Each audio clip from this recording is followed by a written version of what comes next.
So you were both here. So did you get the email, like for your 2 years? Yes, the happy anniversary thing. Yeah. I got it. I was like, oh. I responded this morning because I totally forgot about it. Oh, McCumber, yeah. yeah. And I'm sure it's just something that's in their We system. are. Are we gonna make it I don't know. We're gonna break our necks or something. I'm gonna run a machine.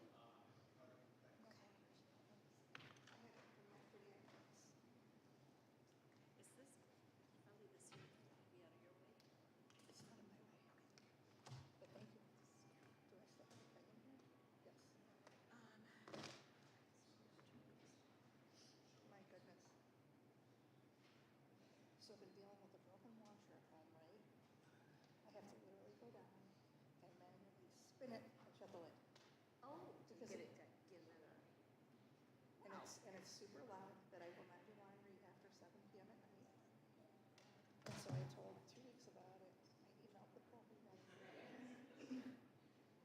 How do you like it? You still like it in your spot? I like where I live. The neighbors are all nice. But the owner, who's in Louisiana, I think, she's even the property manager called me she called me 3 times last night.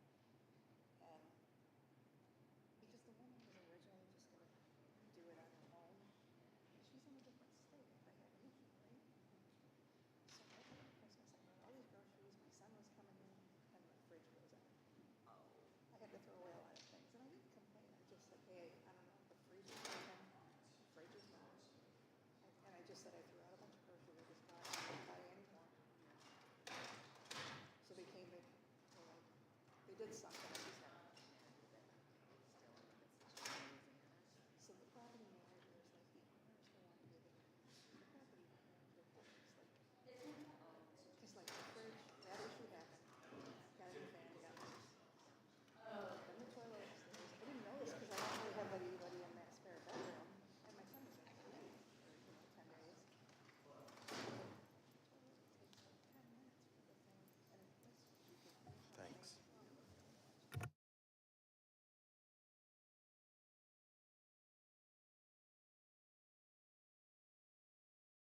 land. It would take you a week to do an acre.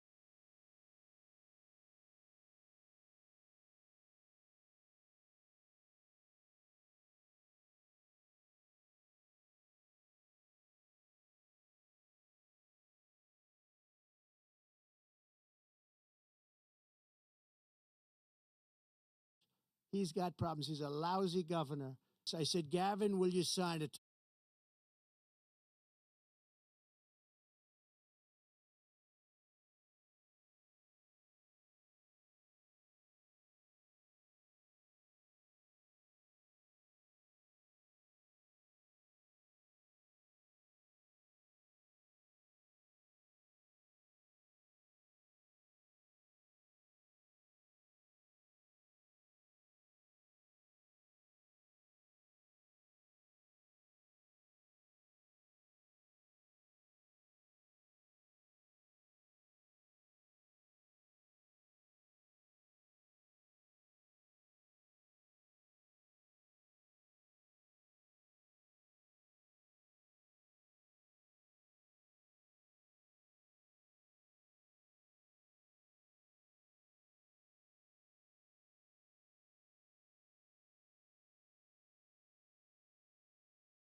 Subcommittee will come to order. Without objection, the chair is authorized to declare a recess at any time. We welcome everyone to today's hearing on California fires and the consequences of overregulation. We have a lot of members that will be waving on today. Without objection, Mr. McClintock, Mr. Kiley, Mr. Biggs, Mr. Liu, Mr. Swalwell, Ms. Kamler Dove, and Mr. Moskowitz will be permitted to participate in today's hearing for the purposes of questioning the witnesses. If a member yields them time for that purpose, I will now recognize myself for an opening statement. Earlier this year, Southern California was hit with tragedy as fires, exacerbated by strong Santa Ana winds, engulfed large sections of Los Angeles. California Department of Forestry and Fire Management reports that the ongoing wildfires have burned more than 57,000 acres, destroyed 16,000 structures, and tragically caused the death of 28 individuals. These fires are not a new occurrence.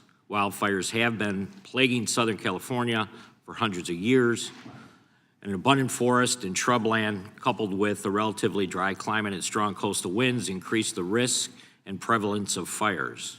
Given the heightened threat environment, one would think California would prioritize mitigation efforts to reduce the number and the strength of fires. Unfortunately, California leaders have insisted and instead prioritized often counterproductive goals like planting trees, installing electric vehicle charging stations, over-equipping their communities and first responders with the tools they need to protect their citizens and livelihoods. And unfortunately, this thinking has resulted in decades of overregulation that have left Californians more vulnerable to wildfires. For example, the state's increase of lawsuits brought by environmental groups under the California Environmental Quality Act, known as CEQA, has delayed proper forest management projects such as controlled burns, timber harvesting, or brush clearing. It has also given rise to sue and settle litigation where environmental activists sue regulators for the purposes of imposing a friendly settlement agreement. Meanwhile, the California Coastal Commission has near dictatorial powers to approve or deny any project along the 840-mile coastline. This muscle was flexed in 2019 when the LA Department of Water and Power attempted to replace wooden power lines in the Pacific Palisades area with steel. They also tried to widen fire lanes and install fire-resistant power lines. But the Coastal Commission put the project to a halt and ordered Water and Power to pay a nearly $2 million fine due to the discovery of an endangered plant in the vicinity of the project. Governor Newsom rightfully waived the requirements of the CEQA and the Coastal Act to spare fire victims the burdensome permitting and review requirements as they rebuild their homes. Well, waiving the requirements exposes the very cumbersome nature of these regulations. Contributing to this crisis is the elected California State Insurance Commissioner, who routinely has chosen to put artificial price caps on insurance rates. This has led to decades of stagnant insurance premiums as they're an obvious political incentive to oppose rate hikes, and has caused insurers to pause issuing new policies or leave the state entirely. It has also caused more reliance on the state's insurers of last resort, the California Fair Plan.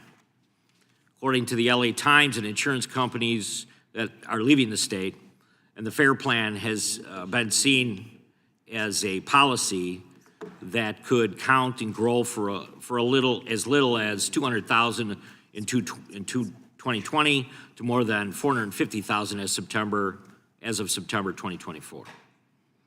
Taken together, these regulations have fueled the frequency and strength of wildfires in California. State and local leaders have also deprioritized fire prevention in their budgets. LA Mayor Karen Bass, for example, approved a budget for 2024 that cut more than $17 million from the LA Fire Department. Governor Newsom similarly reduced funding for numerous fire safety and prevention programs in the state budget, including $101 million reduction for wildfire and fire resilient programs.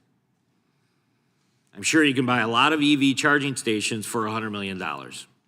Today, we will hear from a panel of experts who have been preaching for years to stop appeasing the environmental activists and begin implementing adequate water and forest management policies. It's It's my hope that these witnesses will be prepared to offer recommendations that state and federal lawmakers may use to protect California from future fires. Absent real regulatory reform in the state, I fear history is tragically bound to repeat itself. I now recognize Ranking Member Mr. Nadler for his opening statement. Thank you, Mr. Chairman, and I want to congratulate you on becoming chair of the subcommittee. While I am sure that we will have many disagreements, beginning with today's hearing, I do look forward to working with you and to finding areas of common ground. Mr. Chairman, while tens of thousands of Californians are still reeling from the fires that forced them to evacuate and that destroyed their homes and their livelihoods, Republicans are exploiting this crisis with a hearing that does nothing more than provide a sad excuse to further their long-held goal of dismantling the regulations that keep us safe. Rather than face the undeniable facts of climate change and the need for urgent, unfettered federal assistance to help Californians rebuild their lives, Republicans want to change the subject. But we should begin by remembering the tens of thousands of people whose lives have been upended by this disaster. If you look back in the history of California, for me, this is comparable to the 1906 earthquake in California. And the level of catastrophe and disaster here is high. And there's one reason that we're seeing a fire this ferocious. It's the weather, and the number one piece in the weather is the wind. Anthony Maroney is chief of the LA County Fire Department, one of the officials overseeing the firefight. He told us the devil winds hurled embers far ahead of the fire, like snowfall from hell. Made louder. The devastation wrought by these fires is unimaginable, and the only question we should be asking now is how we can help the people of California recover. And despite the heroism of first responders and plentiful water access, all but one small reservoir closed for maintenance, the fires tragically destroyed acres upon acres of homes and communities. Instead of responding to this tragedy with open hearts, Republicans, led by President Trump and his unelected co-president Elon Musk, have resorted to a flurry of baseless accusations and scurrilous misinformation seeking to blame California's Democratic elected officials. And when they claim to be helping the situation, they've actually done more harm than good. For example, President Trump has falsely argued that environmental protection policies left Southern California without sufficient water to fight the wildfires, despite clear evidence to the contrary. Nevertheless, he ordered the release of over 2 billion gallons of water in the Central Valley, purportedly to support his unsubstantiated claims. The president claimed that the water was, quote, heading to farmers throughout the state and to Los Angeles. This critical agricultural resource, desperately needed by California's farmers for the spring, was instead, due to the president's actions, diverted into the Pacific Ocean, 100 miles away from Los Angeles. California does not need political photo ops that waste desperately needed water.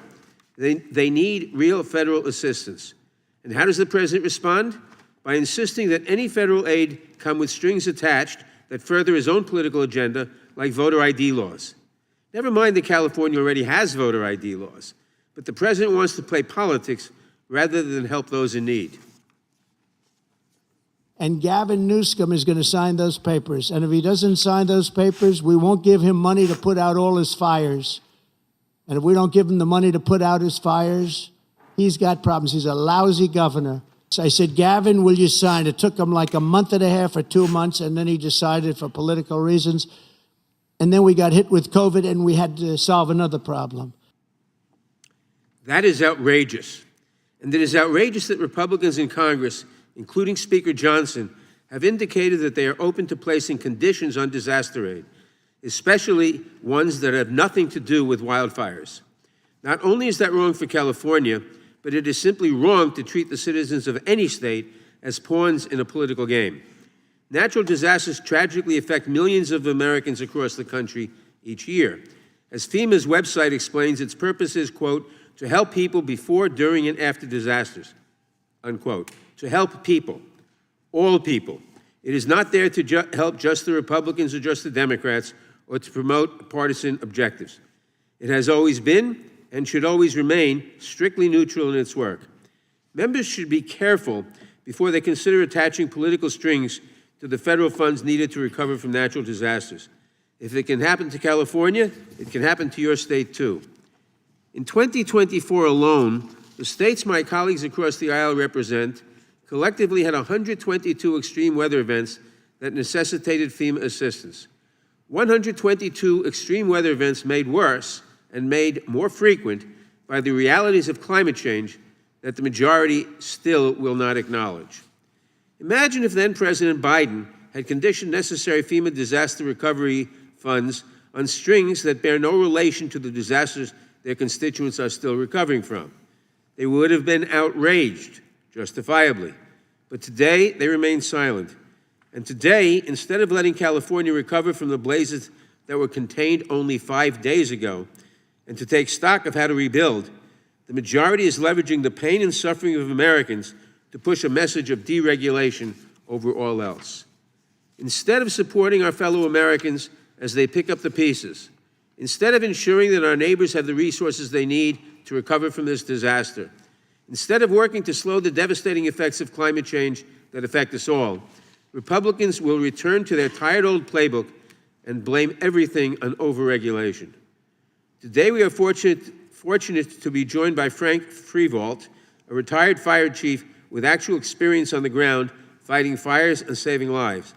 I'm looking forward to hearing from a true expert on how we can best help California in its hour of need. I yield back.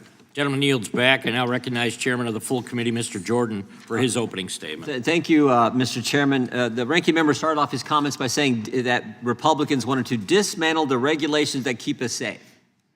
That keep us safe.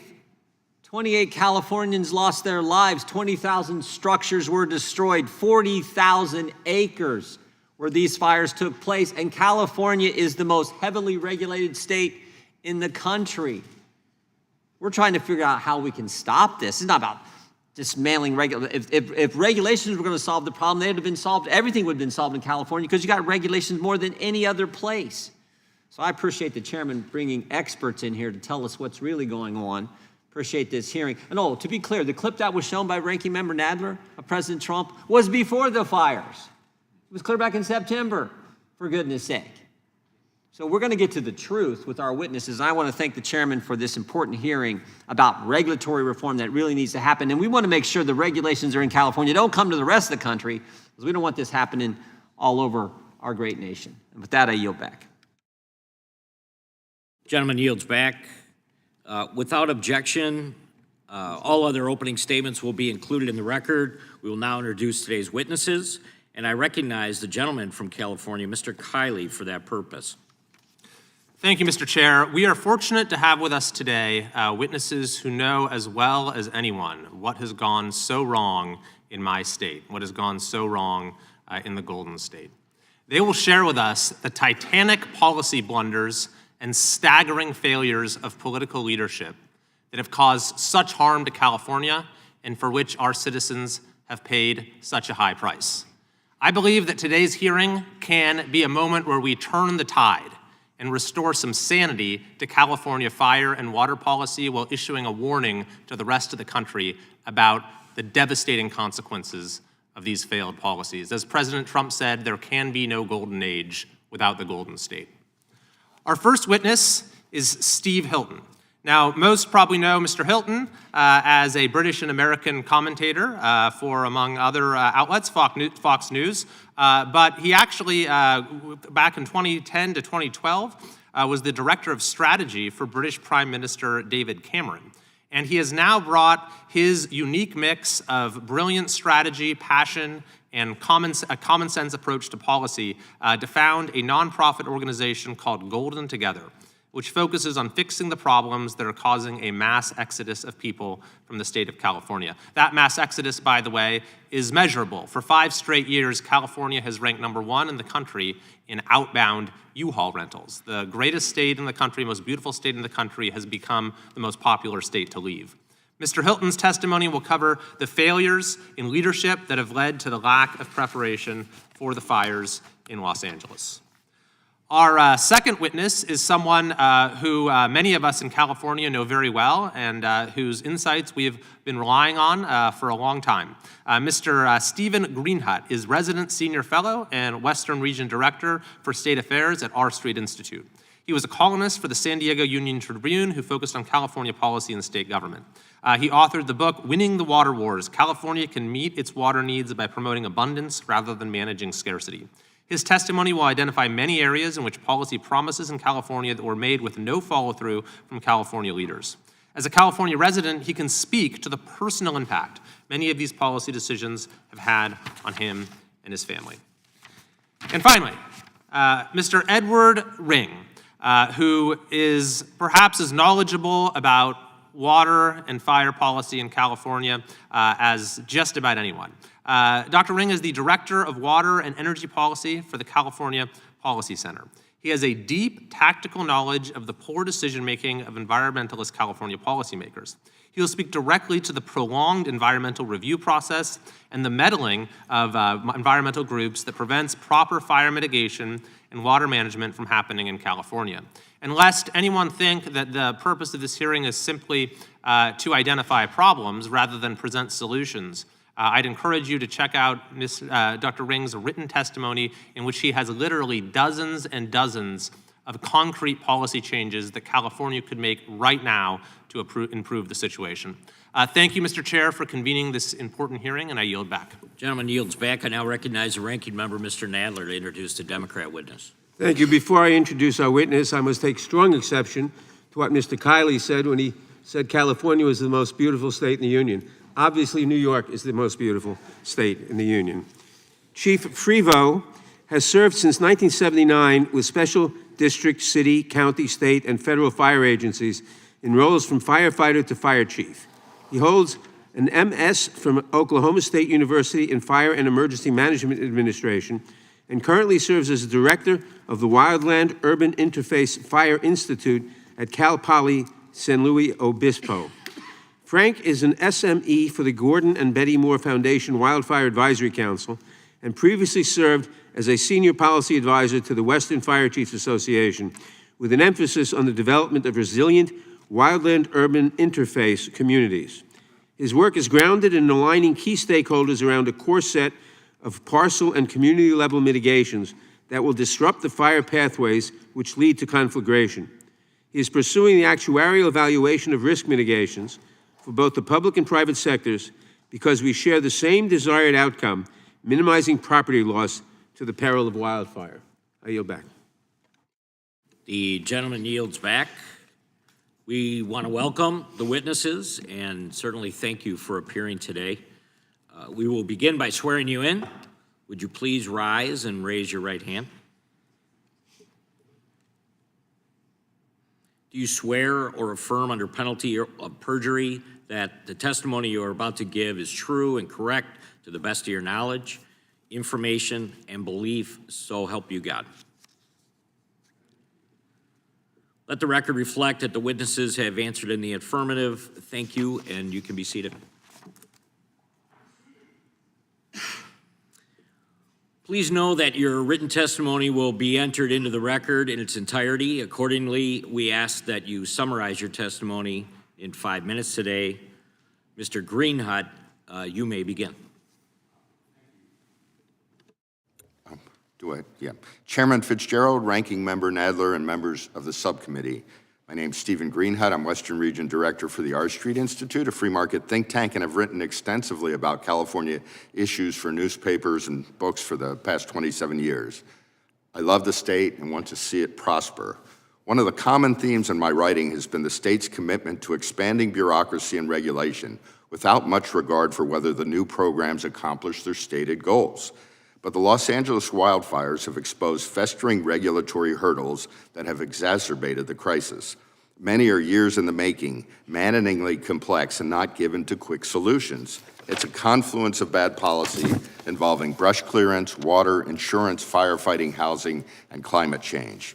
California has created a tangled web of regulation that renders this once innovative state incapable of accomplishing anything efficiently, even environmental protection. Consider California's extensive climate change agenda. Instead of building a resilient system that handles whatever Mother Nature throws our way, our state constantly uses it as an excuse for inaction on nuts and bolts issues. By the way, uncontrolled wildfires undermine whatever progress we're making in reducing carbon dioxide emissions. University of Chicago research found that the 2020 wildfires emitted close to double the state's emissions reductions achieved over 16 years. The governor has agreed that we need to step up brush clearance, but very little happens. The California Environmental Quality Act, CEQA, and other laws require environmental impact reports for clearance projects and 2 to 3 approvals for controlled burns. They can take years. The state could, for instance, consider using more funds from the Greenhouse Gas Reduction Fund to pay for this, rather than prioritizing a high-speed rail system that's unlikely to do much about the climate. It's always an issue of priorities. The wildfires have also highlighted California's counterproductive insurance regulations. I've been writing for years about the coming insurance catastrophe. It can take many months, close to a year, for insurers to wade through the process of hearings, rate reviews, and opposition to such hikes by consumer attorney interveners who earn large fees for their efforts. The problem goes back to Proposition 103, the 1988 ballot initiative that instituted the prior approval system for rate increases and rolled back rates. It created a price control system. Unable to easily adjust rates to reflect risk, insurers quietly, and then not so quietly, began exiting. The insurance commissioner crafted a suite of useful reforms that were showing some promise, but why did it take so long? With this catastrophic wildfire, it remains to be seen whether these changes will be enough to stop the continued exodus of insurers.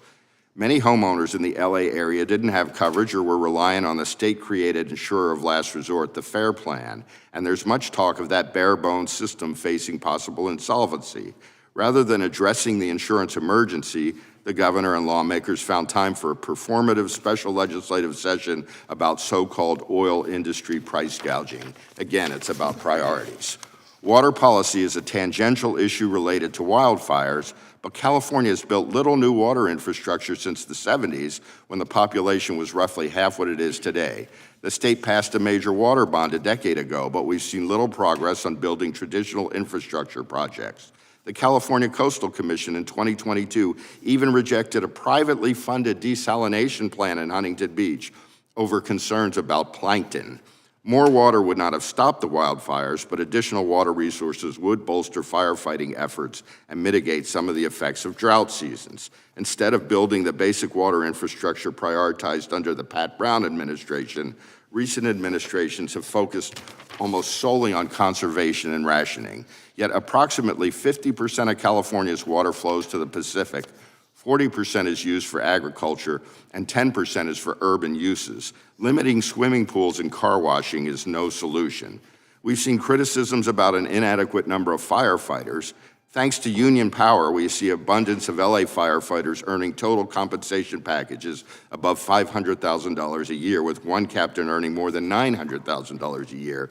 If pay reflected market rates, California state government and municipalities could afford to hire more of them. Finally, I want to touch on California's cumbersome building regulations, which are a notable hurdle in the rebuilding process. Thankfully, the governor issued an executive order suspending CEQA and the Coastal Act, but why has it taken disaster? State officials have relaxed some rules for arenas and high-density housing, but not in a far-reaching matter. Little by little, California has built up a massive administrative state. I'm hoping the heartbreaking nature of the wildfires will finally cause state officials to rethink this failed approach. Thank you for your time. You may begin.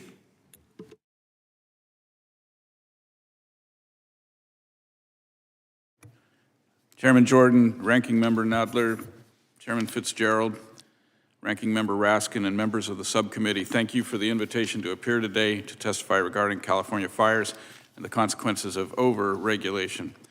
My name is Edward Ring, and I'm the Director of Energy and Water Policy for the California Policy Center, a nonpartisan public policy research institute. My observations over the past decade have led me to the conclusion that many of you may share. Over-regulation over-regulation in California has made the state unaffordable to middle-class and low-income families. It has also endangered our lives, our homes, and our communities, and has harmed the environment at least as much as it has helped. Today's hearing centers on the consequences of overregulation in California with a specific focus on the recent and catastrophic wildfires that consumed thousands of homes in Los Angeles and cost many lives. While no amount of preventive measures or properly applied firefighting resources can stop all of the wildfires in our state, their frequency and their severity is a consequence of overregulation. The regulations most damaging to our forests are, ironically, justified by misguided environmentalist values. Because of environmentalist regulations and litigation pursuant to the California Environmental Quality Act, the California Endangered Species Act, and their federal equivalents, California's annual timber harvest is down to 1.5 billion board feet a year, 25% of what it was as recently as the 1980s. These and other environmental laws have nearly killed our logging industry while also making it much harder to do prescribed burns or graze. These forests are dried out, unhealthy, because there are now at least 3 times as many trees, at least 3 times as many trees per acre than the natural density, competing for limited light, water, and soil nutrients. There is an alternative. For example, in 2020, the Creek Fire burned 380,000 acres in the Central Sierra Mountains, but 20,000 acres in the middle of that fire, the watershed around Shaver Lake, didn't burn at all. That's because for several decades, the owners practiced what they call total ecosystem management. They used prescribed burns, mechanical thinning, grazing, and selective logging to manage their forest. Wildlife biologists who were on site claim that species counts in the area actually exceed levels found in forests where state regulations have banned logging. These practices need to be extended to all wildland in California, and in the wildland-urban interface, Los Angeles in particular, the Santa Monica Mountains Conservancy ought to completely reprioritize their actions to first ensure reducing fire risk. California is only 5% urbanized, and that is where 94% of our state's population lives. We have the most densely populated urban areas of any state in America. The point here is that our state has plenty of open space and wilderness. Going to extreme lengths to return ecosystems to an untouched natural state is not appropriate along the perimeter of a city with 10 million people. And in any case, our government at all levels has not outperformed private landowners in preserving habitat.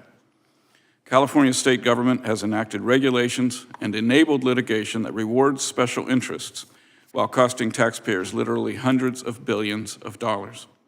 Environmental regulations make housing unaffordable, leaving subsidized developers to inadequately fulfill a mission that the private sector can do. We pay higher utility rates to subsidize renewables. We have carbon sequestration, carbon offset trading, carbon accounting. We have environmental litigation as a business model. Entire new industries created by political decree, producing nothing of value. This disaster in Los Angeles is a clarifying moment. The leaders running California today can allow a deregulated private sector to create millions of good jobs delivering abundant energy, water, lumber, and housing, including rebuilding the lost homes in Los Angeles at a price normal people can afford. Or we can ration our water and energy and land, expecting the government to subsidize millions of households that can no longer afford the essentials. We can manage our environment and expand our suburbs, redefining what constitutes a reasonable environmental impact. Or we can retreat into high-density urban cores and pretend the entire earth should be turned back over to nature. I am including in my written testimony a list of laws that should be repealed, regulations that should be scrapped, and strategies whereby California, hopefully with the help from the federal government, can save our state. Thank you. Thank you, Mr. Ring. Mr. Hilton, you may begin. Thank you very much. Thank you very much, Mr. Chairman, and all your colleagues for giving me the opportunity to be here today. My comments reflect both the policy work that I've done that Mr. Kiley mentioned at my organization Golden Together, specifically 2 reports which I'd like to draw your attention to, reducing California's carbon emissions through modern forest management, and secondly, water abundance. But my comments also reflect more recent conversations with firefighters in Los Angeles, retired firefighters across the state, and the victims of this disaster. And I have to say to the ranking member, those victims will be offended by the remarks we just heard, which were frankly outrageous and offensive, preposterously claiming that the regulations keep us safe. It is the regulations that put Californians in danger, as we have all been highlighting. It's described sometimes, this disaster, as a natural disaster. It is not a natural disaster. This was a man-made disaster, more precisely a Democrat-made disaster. That is not hyperbole. That is the only plausible explanation for the impact here. We are still waiting, of course, to understand the ignition, what precisely ignited these fires. But the impact, there's no question that it was the direct result of Democrat policy and Democrat appointments to the bureaucracies who implemented those policies. As we've been hearing, fire is a natural part of life in these areas that burned. That is not new. We have had fires for decades. We have had fire prevention for decades. But in the last 2 decades, that kind of sensible fire prevention was blocked by Democrat policy. We have heard a lot as we've watched these disasters unfold about containment. What does containment mean? It doesn't mean putting out the fires. It means clearing the perimeter, fuel management, fire prevention. That is what's actually happening. Bulldozers and firefighters with axes. There's a simple question. We can do that before these fire disasters, or we can do it after. The choice that Democrats have made is to force it to be done by our brave firefighters after the event instead of preventively beforehand. Let's be specific. There was an article in the New York Times about Philip and Claire Vogt, who designed and built one of the most fire-resistant homes in America on a peak in the Santa Monica Mountains. Quote, "For months, Philip had been volunteering to clear away the dead undergrowth on the parkland surrounding his property, but California officials told him he could be fined for meddling with a sensitive habitat." Who are these California officials? Number one, CARB, the California Air Resources Board. In 2000, they issued new smoke management regulations that effectively prohibited the kind of controlled burns that were the norm for decades before. As we were hearing, the California Coastal Commission prohibiting sensible fire prevention measures to save a Bronton's milkvetch shrub, which they claim is endangered. And worst of all, as we were hearing, the Santa Monica Mountains Conservancy, every single firefighter that I spoke to in Los Angeles said, what are these people doing, stopping us from taking the sensible steps to keep our communities safe? This is the direct result of overregulation. And I could go on. In 2020, Senate bill in the California legislature, SB 182, would have mandated fire prevention and resilience, including evacuation routes, vegetation management, fire-safe construction. It was vetoed by Governor Newsom. Here is a quote from his veto letter.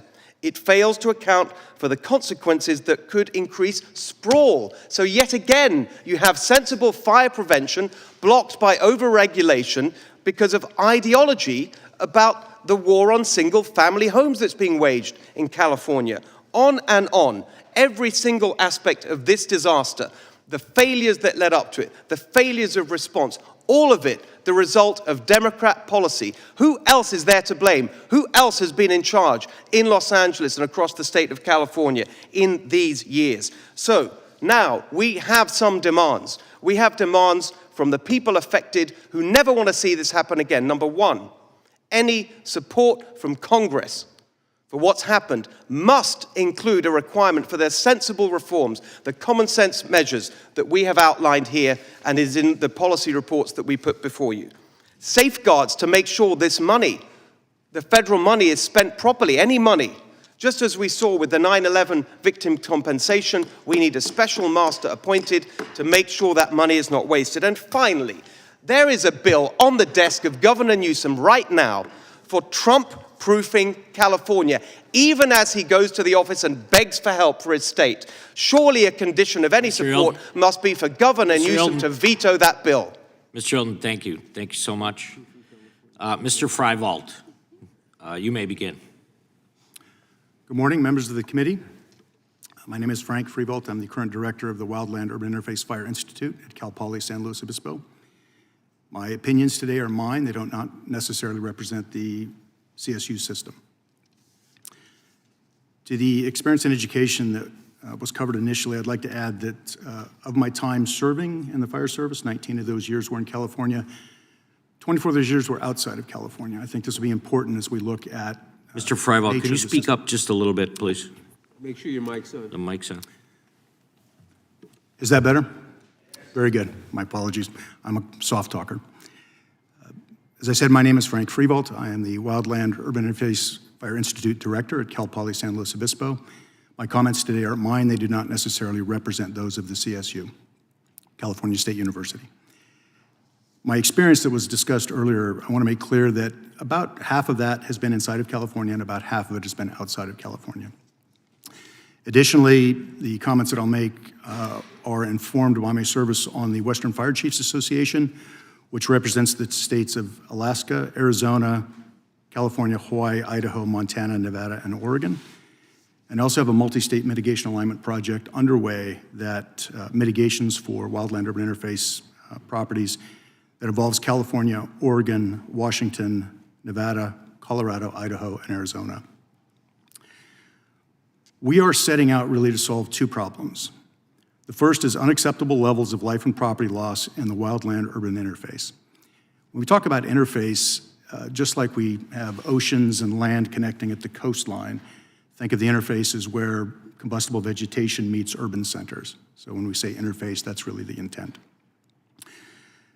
The second thing that we are solving for is an impending national financial crisis that will cascade from the insurance market to the realty, mortgage lending, and general obligation municipal bond markets, in my opinion. There is understandably a lot of polarization on this issue.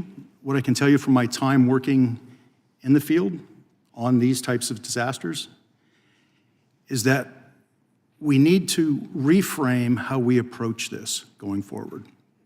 And I would suggest we do it in the following ways. First, this is an urban conflagration problem. It is not a wildfire problem.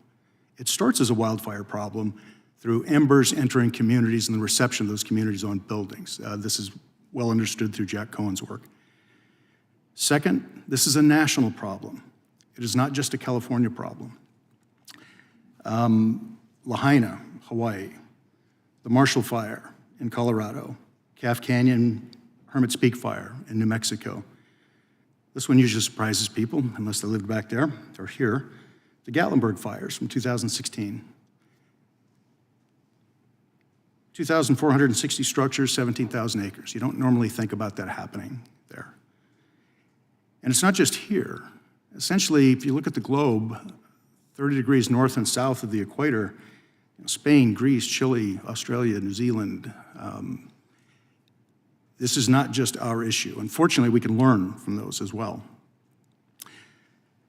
Another reframing is that while climate accelerated this issue, that's really just two of the three primary issues. One is an accumulation of fuel since roughly 1910 due to national policy that made sense at the time, led to unintended consequences. And the second is continued development into fire-dependent landscapes. These landscapes have a return interval that needs to be met.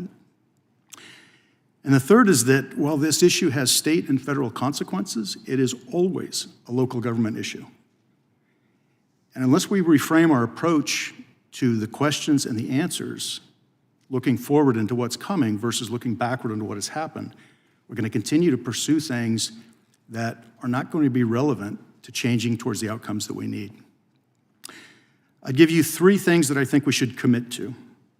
First is we need to prioritize selective management of combustible vegetation within 1/2 mile of wildland urban interface communities above all other vegetation management actions.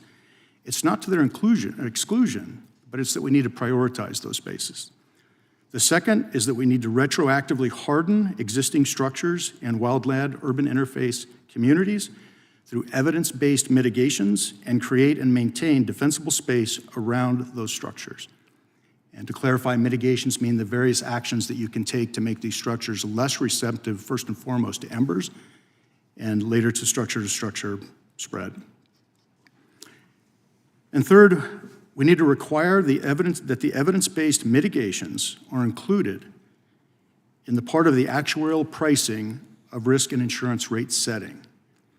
We know enough now about those relative contributions to the disruption of fire pathways to understand their value. And I'll end with the first time I understood we had a serious disconnect is I had some property owners that passed our defensible space inspection brilliantly and had a non-renewal before the week was up. And I realized at that point how the fire service and how the insurance industry were looking at the same place, were not connected. And that's where I think we need to go to. Thank you. Thank you, Mr. Freiwald. We'll now proceed under the 5-minute rule with questions. The chair I recognize myself for a number of questions starting out. The tragedy of recent fires in Los Angeles will undoubtedly made worse by some of the policies that make it impossible for California to manage longstanding fire risks inherent to the state. So, Mr. Ring, let me start with you. Why do you think there is such a resistance to these common sense approaches that many have just heard about this morning, and certainly have been hearing about since the fires happened in LA? I can't think of a harder question to answer. I find it inexplicable. I do think that some of the motivation for the litigation, for example, that we see against sensible wildland management comes as an economic motive. Again, the regulatory and legal environment, because of these laws, are such that it's very easy to file a lawsuit to try to break any project that's going to develop land or manage wildland. So I think a lot of it would have to do with that. I also think that there is a preoccupation with climate change that sort of diverts people from looking at, I think, what Steve referred to as the nuts and bolts. If you're truly concerned about climate change, you should be wanting to pursue sensible policies with more urgency, not less. So I think it's partly ideology, and I think it's partly some perverse incentives caused by the legal environment that we've created. So what could the federal government do? What kind of steps could we take to ensure that all states, including California, have less roadblocks to mitigate? An act of Congress could, for example, make losers pay in frivolous lawsuits that have to do with environmental issues. I think that would be a reform that would cut across every law or regulation that's being exploited currently. Whereas if you, for example, reform the Endangered Species Act, which is also necessary, and reforming NEPA is also necessary.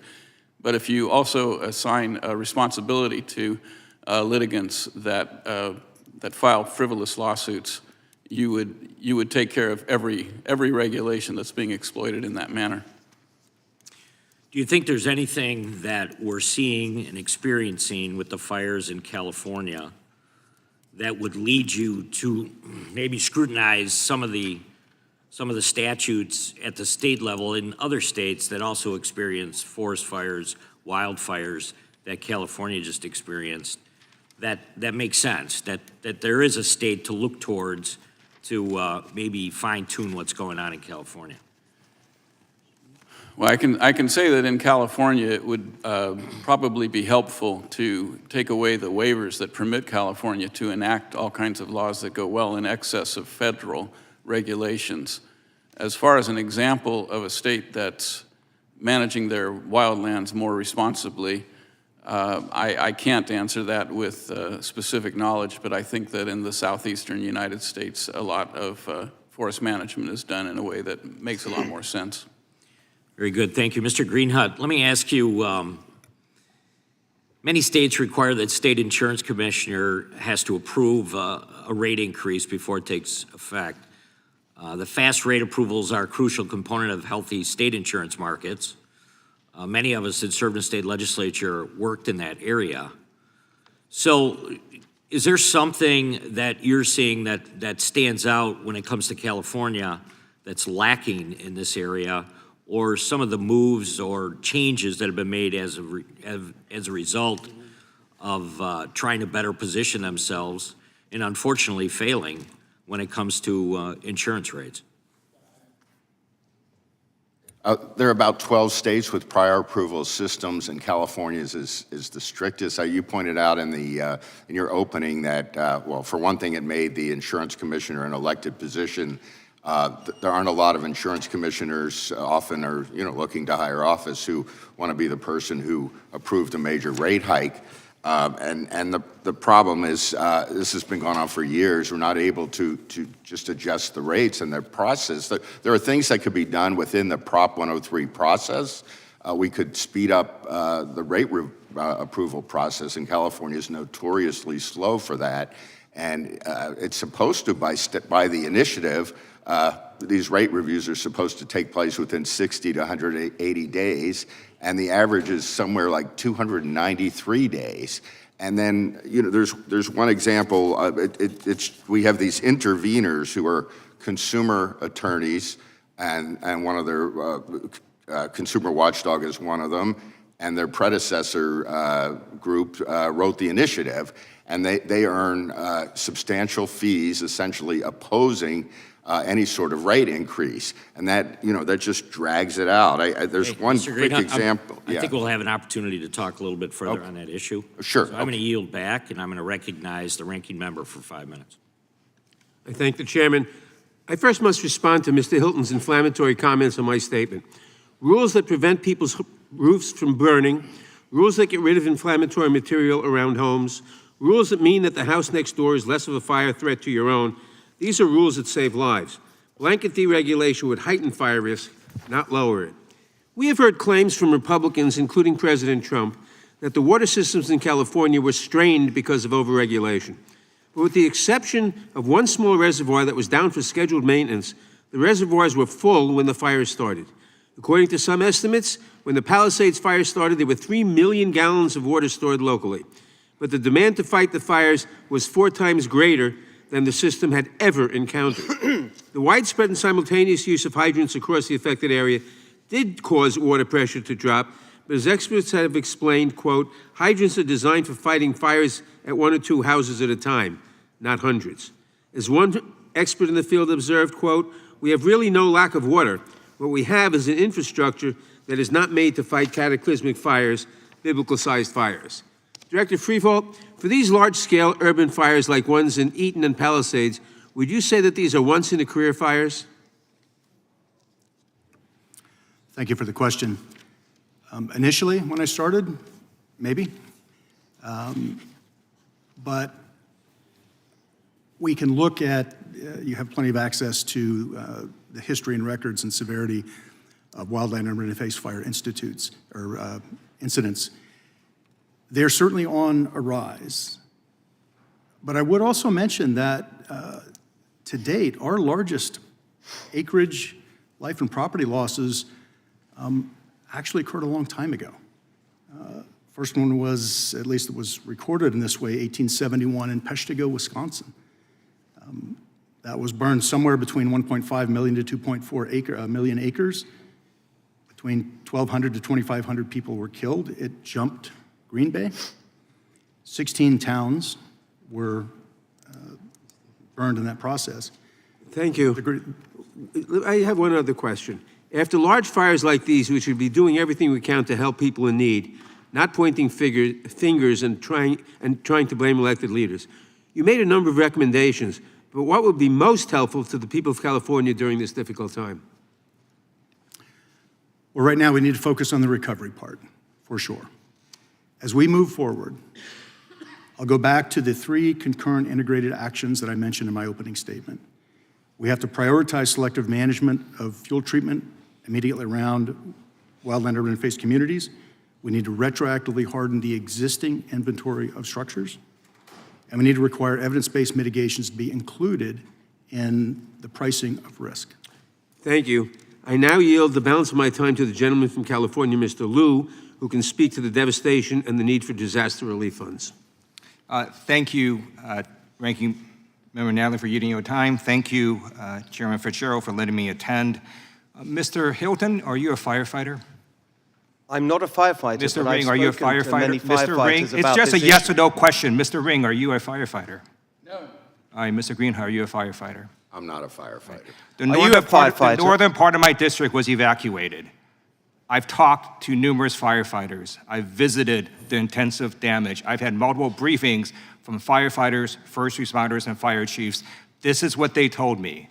The reason these fires in Southern California spread so quickly, caused so much damage, was because of Santa Ana winds that reached unprecedented gusts of 100 miles per hour. Gusts so high that helicopters and the airplanes could not fly.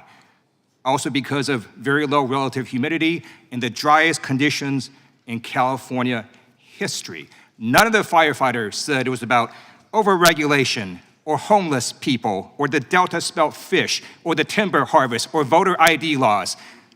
So shame on anyone who is exploiting the pain and suffering of disaster victims to jam through partisan ideological policies. We should get disaster aid to these disaster victims now without conditions, just like we treat every other disaster victim across America. We just gave aid this past December to South Carolina, Florida, Oklahoma. The Democrats say, hey, we want you to do better on climate change policies in your state. No, we just gave that aid because these are Americans who are suffering. So do not exploit them. I yield back. Gentleman yields back. Ranking member has a unanimous consent request. Thank you, Mr. Chairman. Since the majority is having this hearing on California fires without the participation of members who represent the Palisades and Eaton, I seek unanimous consent to enter statements from Representatives Chu and Sherman into the record. Without objection, we now recognize the gentleman from North Carolina, Mr. Harris. Thank you, Mr. Chairman. And I think we're all here trying to learn more about how to prevent these situations from developing in the future. And I want to just, first of all, thank all of you for being on the panel today and sharing. And I want to address a question to Mr. Stephen Greenhut, if I may. Recently, areas in my own home state of North Carolina that were devastated by Hurricane Helene are now dealing with wildfires ourselves. Unfortunately, in the last couple of weeks, the aftermath of the storm's destruction has been providing fuel for these fires. And I want to talk for a moment about the concept of utilizing controlled burns to mitigate wildfires. I know there are prescribed burn projects that happen in my district, and I think it's important that they continue, but it's my understanding that implementing prescribed burns has become more difficult due to the regulations in California. And Mr. Greenhut, are there significant barriers that exist in California to exercising these prescribed burns? And if so, what are they? Yeah, the California Environmental Quality Act, which continues to come up, CEQA, it just imposes enormous hurdles and delays to doing any sort of project. So when we had these horrific wildfires up in Paradise in Butte County, after the fires, it took 2 years before the county was even able to let out contracts for brush clearance. There was a previous fire where it took 18 months, I believe, to get a CEQA approval to do some brush clearance, and the community was destroyed shortly thereafter. So CEQA is a huge hurdle for everything. And one of the points about CEQA, we hear a lot that, we need these regulations to protect the environment. But the CEQA delays and lawsuit process doesn't help the environment. I was just looking up, 49% of lawsuits, CEQA lawsuits, are public projects, and many of them are environmental projects, including parks, university housing, renewable energy. 80% of them are infill projects, which are, a lot of people in California say we need more of those to deal with climate change, and yet the lawsuits target those projects.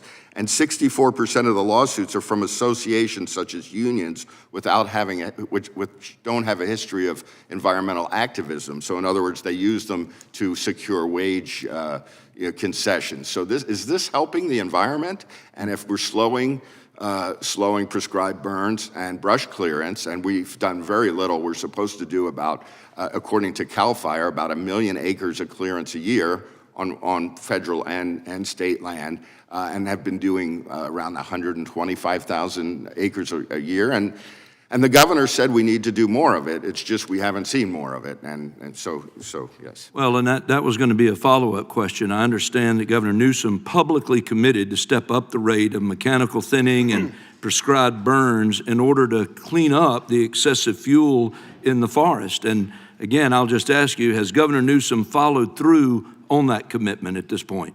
Well, I agree with what he's saying needs to be done. What I'm looking at is that we have all these bureaucratic hurdles. So I think even if a governor issues an executive order, everything still gets just gummed up in the works. And that's kind of what I want to address, is some of these long-term regulatory issues, not, the short-term partisan issues. Yeah.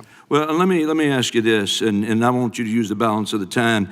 If you were in charge of setting policy related to forest management and prescribed burns, what changes would you make? Well, I think the focus, since I'm not an expert in forest clearance, is dealing with CEQA. I mean, that is an impediment to everything. And our state, whenever there's a project our state needs to, some lawmaker wants to get through, such as the Kings Arena in Sacramento, what's the first thing they do? A CEQA exemption. State has offered CEQA exemptions on different high-density housing projects. I agree with that. It's just that we need to do it in a far-reaching manner so that all sorts of projects are spared the delays, the added costs, and often developers and public agencies don't even propose projects because they know it's going to lead to lawsuits and years of litigation and higher costs.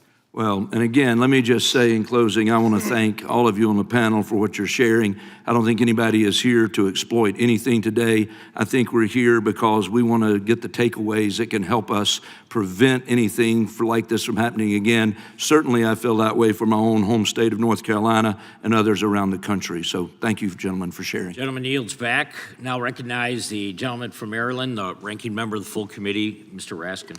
Mr. Chairman, thank you very much, and I appreciate the remark of the gentleman from North Carolina that we should not be here to engage in political rhetoric and exploitation of these terrible events. States, counties, localities all over America are affected by weather calamities that are coming on with extraordinary velocity because of climate change. I want to yield to the distinguished gentleman from California, Mr. Liu, several minutes in order to pursue his line of questions. Thank you, Ranking Member Raskin. So the majority's witnesses, Mr. Hilton, Mr. Ring, and Mr. Greenhut, are not firefighters. But thank goodness we do have a firefighter on this panel today, Mr. Frevolt, who not only was a firefighter, he was a fire chief.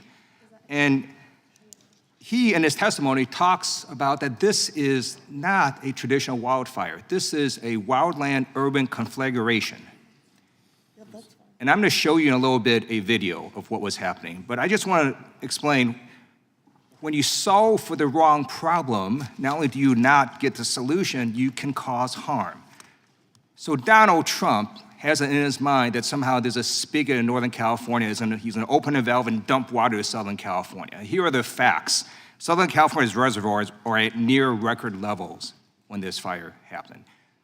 Didn't matter, because Donald Trump then ordered the Army Corps of Engineers to release over 2 billion gallons of water that almost flooded farmland, if not for the local water districts that pushed back. But guess what? This water was saved for the farmers for the summer season when they needed the water. And so the president wasted all this water that isn't even reaching Southern California. It's going to evaporate for a PR stunt. So this was a harmful, ludicrous action to solve for the wrong problem. And so I want to show a video now of what was happening in the Eaton fire that wiped out Altadena. Just watch this 15-second video.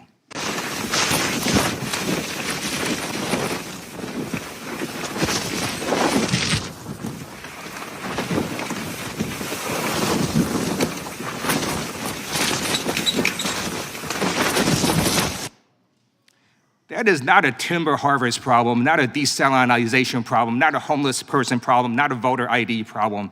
That is burning embers being blown by unprecedented Santa Ana winds that reach up to 100 miles per hour. And these burning embers that could be softball size would fly for miles and miles and miles and hit a structure and set that structure on fire. And then that structure became the fuel for the fire. That's what was happening. The structures became the fuel for the fire. And so, Mr. Freeval, can you talk about, first of all, confirm that that is true, and then explain in your testimony about strengthening sort of these structures with fire-resistant materials? Concur with what you said initially. Repeat the last part of your question, please. In your testimony, you talk about how to harden some of these Yes. structures with fire-resistant materials, which actually is something that might make sense, not for the other random policies that the majority of witnesses are trying to jam through on ideological reasons. I would point to two standing sets of work that we could start on yesterday. The first is the Wildfire Prepared Home designation from the Insurance Institute for Business and Home Safety. That's a package of mitigations that has been proven to be effective on really two things. It is preventative embers getting into structures and then starting the structure itself on fire.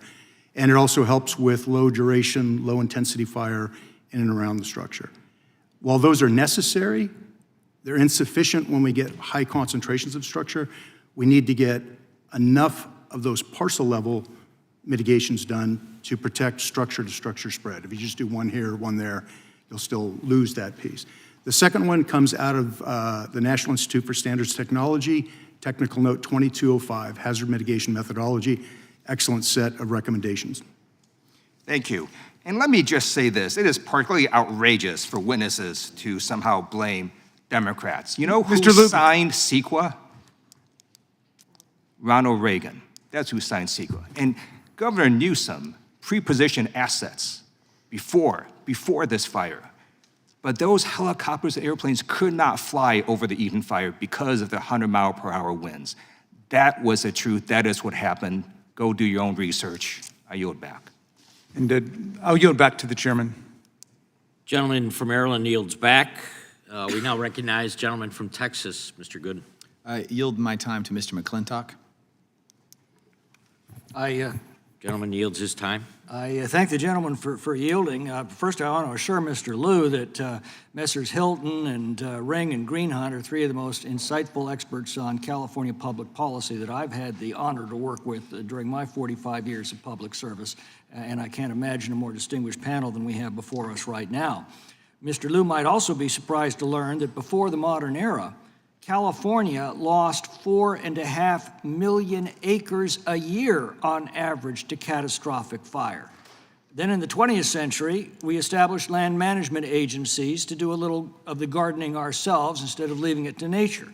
We auctioned off excess timber to logging companies that paid us to remove the excess. We leased public lands to cattle and sheep ranchers to suppress brush growth through grazing. We did controlled burns to remove undergrowth. We cut fire breaks to contain fires. We used herbicides to keep brush from residential areas. We put out fires before they could explode out of control. And our fire losses declined from 4.5 million acres a year on average to just 250,000 acres a year throughout the 20th century. But we don't do those practices anymore. Our fire losses are now back up to an average of 1.5 million acres in 2020, 4.5 million acres. Mr. Greenhunt, what happened? Thanks, Congressman. It just seems like an ideological shift. We've moved towards land preservation at all costs. And I was just looking through, thinking of But it doesn't preserve the land, does it? It's caused the incineration of the land. Exactly. I mean, the idea was to preserve species. I mean, we pointed out before that we, and some of it's growth control too, pointed out that a project was stopped for hardening the telephone poles over concerns about an endangered weed. It's this. Yeah. Mr. Ring, is this a policy issue or is this an act of God? Everything's an act of God, but policy has a lot to do with what actually happens.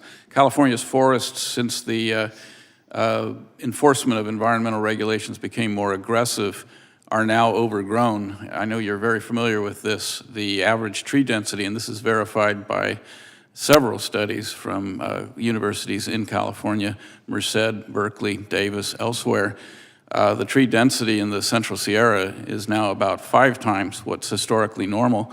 The ladder fuels, which would ordinarily, that's the scrub and underbrush and young trees, which would normally burn in controlled burns or fires started by lightning strikes, when that doesn't happen anymore, you have trees that are allegedly dying because of climate change, but they're actually dying because you've got so many more trees competing with the same amount of light, you can actually nutrients. You can actually tell the boundary between the private lands that are not subject to these laws and the public lands just by the condition of the forests on each side of that boundary line. How clever of the climate to know exactly where the boundary lines are and only decimate the federal lands. I can offer some good news, and that is in 2016, we got a categorical exclusion from NEPA for forest thinning projects in the Tahoe Basin Management Unit. That simple change has taken the environmental studies from 4.5 years down to just a few months. It's taken the environmental reports from 800 pages down to a few dozen. It's increased the timber yield on the Tahoe Basin from 1 million board feet a year to 9 million board feet a year. It's tripled the amount of treated acreage. That's what saved the town of South Lake Tahoe from the Caldor fire. Unfortunately, right across the boundary line was the town of Grizzly Flats that was not protected by this law. It was completely incinerated by the same fire. Now, we got those provisions finally this year, just a few weeks ago, into the Fix Our Forests Act. It passed the House with 141 Democrats opposing it. Mr. Hilton, I'll give you the final word. What would you say to those Democrats?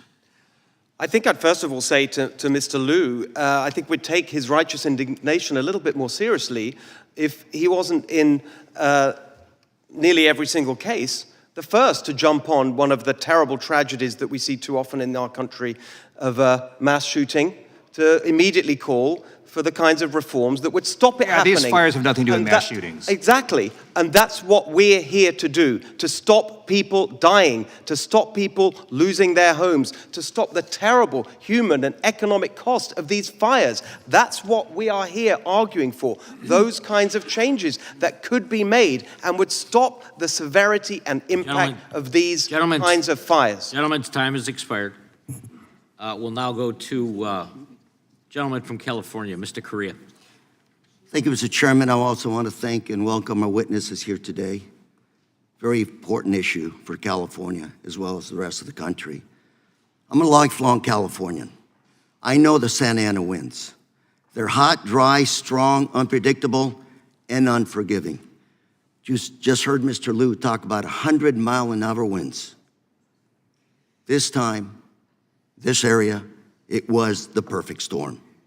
Hurricane-strength winds, along with prolonged droughts in Southern California, made just fighting these fires impossible. Led to devastation, loss of property, and terribly, loss of life. But natural disasters are plaguing every state. Floods, hurricanes, fires, and insurance companies are leaving many states, not just California. In Texas, led the nation when it came to natural disasters. From 2004 to 2024, there were $179 billion plus natural disasters in Texas. North Carolina had 82. Virginia had 80. Wisconsin had 49. Wyoming had 31. Florida had 61. And California had 31. These disasters occur in every state, and their frequency is increasing. These disasters, these perfect storms, I would say, occur more and more. Last May in Texas, a storm with hurricane-force winds knocked out power to over 1 million homes and businesses.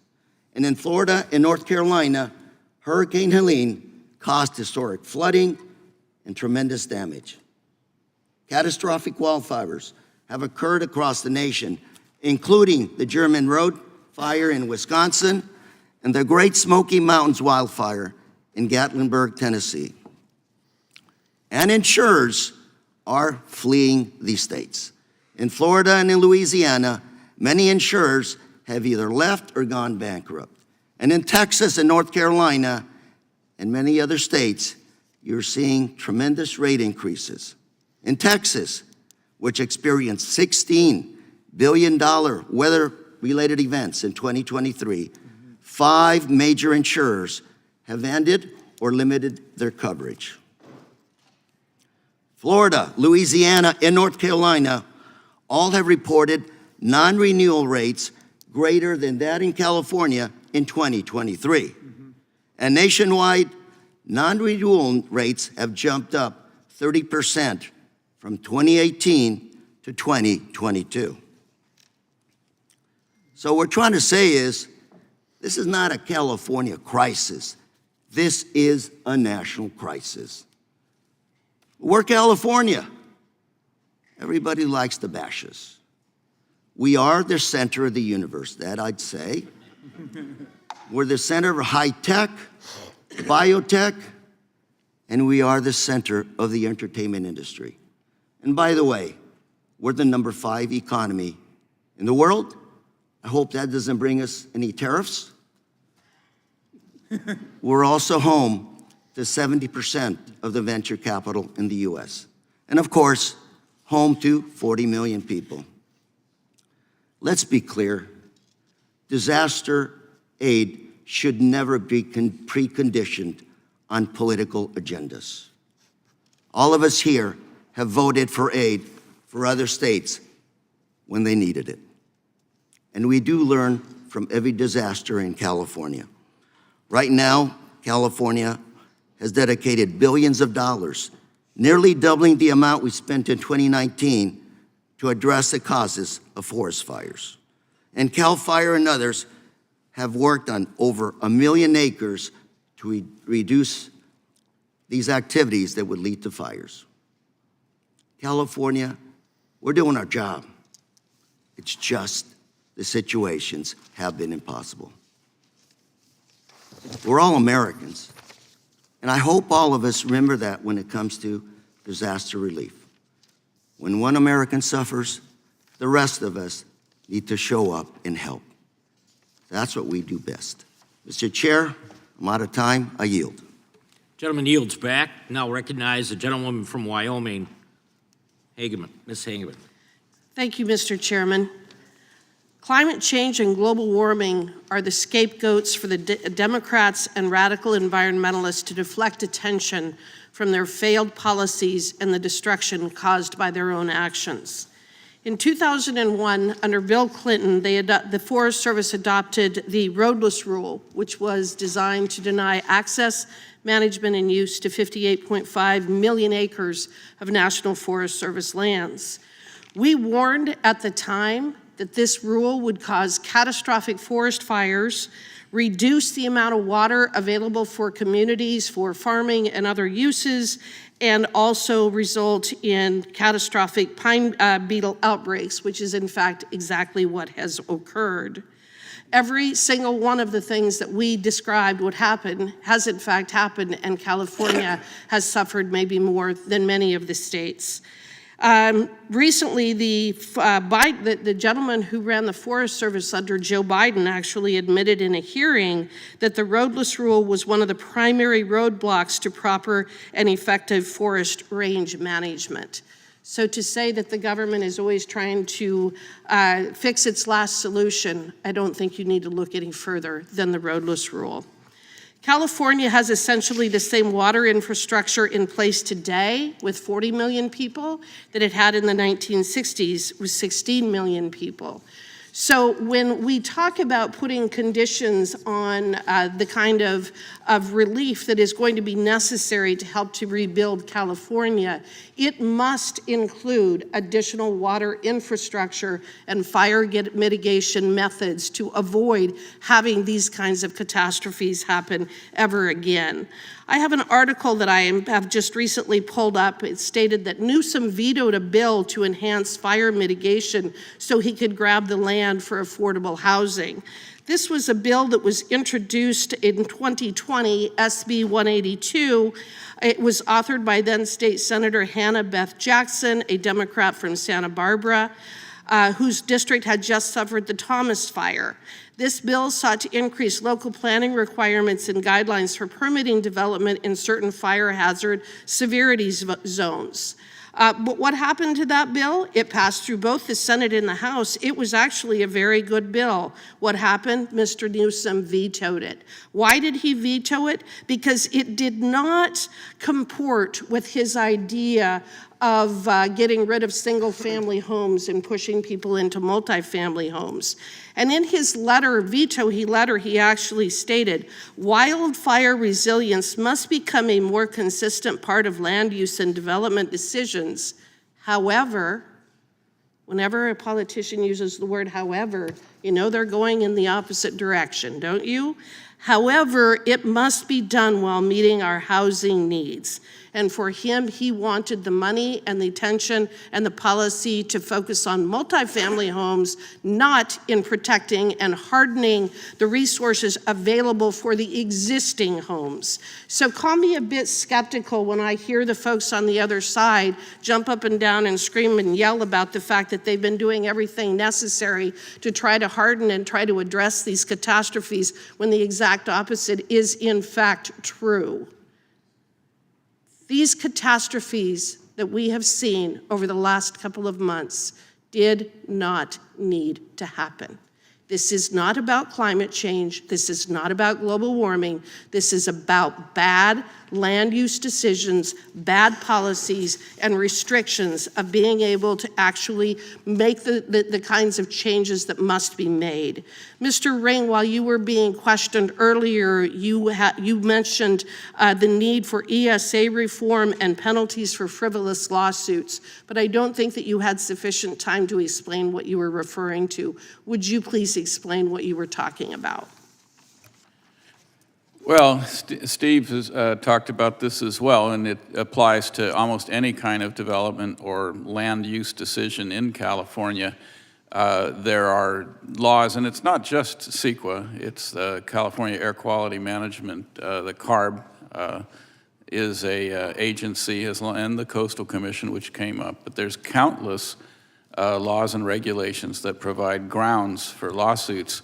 One of the things that might be a very meaningful reform to CEQA would be to take away standing to third-party attorneys that truly have used CEQA as a business model and restrict CEQA lawsuits to district attorneys and the state attorney general.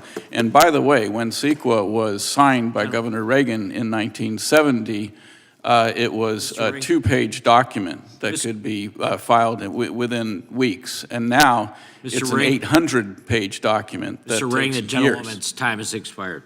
Thank you. Thank you for your testimony. We're not going to go to Mr. Correa for a UC.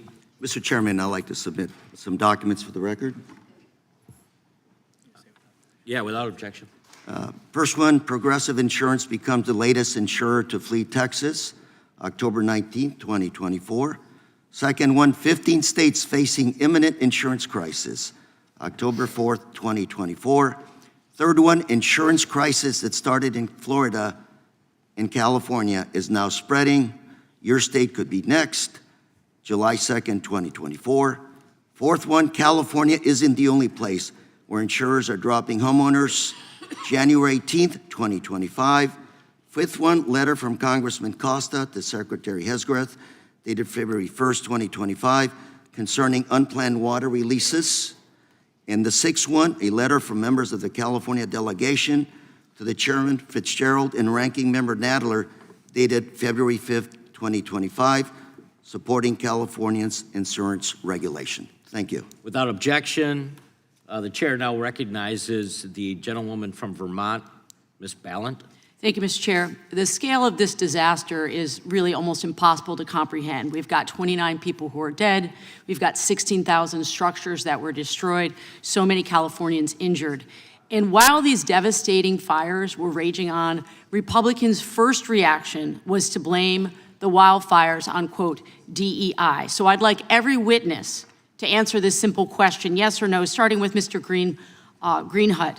Do you believe that people in Los Angeles died because the fire chief is a lesbian? Yes or no? Do you believe? No. Okay. Mr. Ring, do you believe people in Los Angeles died because the fire chief is a lesbian? No. Great. Mr. I don't know because your name is now upside down. Mr. Hilton, do you believe that people in Los Angeles died because the fire chief is a lesbian? No. Mr. Freeval, do you believe that the people of Los Angeles died because the fire chief is a lesbian? No. Great. So, glad we established that. But I want to remind everyone that while fires raged through Main Street and Palisades, Elon Musk said that DEI means people die, in reference to the Los Angeles Fire Department's response. And my House colleagues seem to agree. This here is a tweet from Representative Marjorie Taylor Greene posted on her official social media. It says, how's your DEI mayor of Los Angeles working out for you? So it's become crystal clear that the phrase DEI is used in place of much more offensive terms to talk about people of color, to talk about women, queer people in this country. It's sickening, and they're literally saying this while people were dying. So obviously, this has nothing to do with the families who lost everything. It does not do anything for the communities that were destroyed. It's an absolutely wrong way to deal when you have a natural disaster. And I know, because the last 2 summers in Vermont, we've had catastrophic flooding. What people need in this moment is leadership. Americans need us to get the resources that they need out to them immediately. America does not need a president that is hell-bent on dismantling our federal emergency management system or conditioning aid to California to profit off of a community's devastation. All this talk of DEI is a complete and utter distraction from the fact that we need a plan, an actual plan to help the people of California who lost everything. At this point, I'm going to yield back the balance of my time to the gentle lady from California, Ms. Kamla-Gradov. Thank you, Congresswoman, for yielding me your time. And thank you, Mr. Chair, for allowing me to be here. You know, I love California, and I don't like people shading my state. But sometimes funding disparities in a national election out of the 5th largest economy in the world, California, can roil a person's feelings about our state as a whole. But these frail emotions should not debilitate a leader's execution of their job serving all of the American people. California fires and the consequences of overregulation is a gross title misnomer. Mr. Freevault, I have a few yes or no questions for you. Would you agree that the Eaton fire happened in Altadena, an unincorporated portion of Los Angeles County? Yes or no? Yes. Okay. Is it safe to say that LA County has more relaxed zoning ordinances and building regulations than the city of Los Angeles? I do not have enough knowledge to give you a yes or no answer. The answer is yes. Would you agree that permissive building codes, the notion of permissive building codes, are antithetical to overregulation? The details in that question are It's a very too far simple for me question. to answer yes or no. Permissive building codes does not equal overregulation. I can't answer the question. All right, I'm going to answer that for you, yes.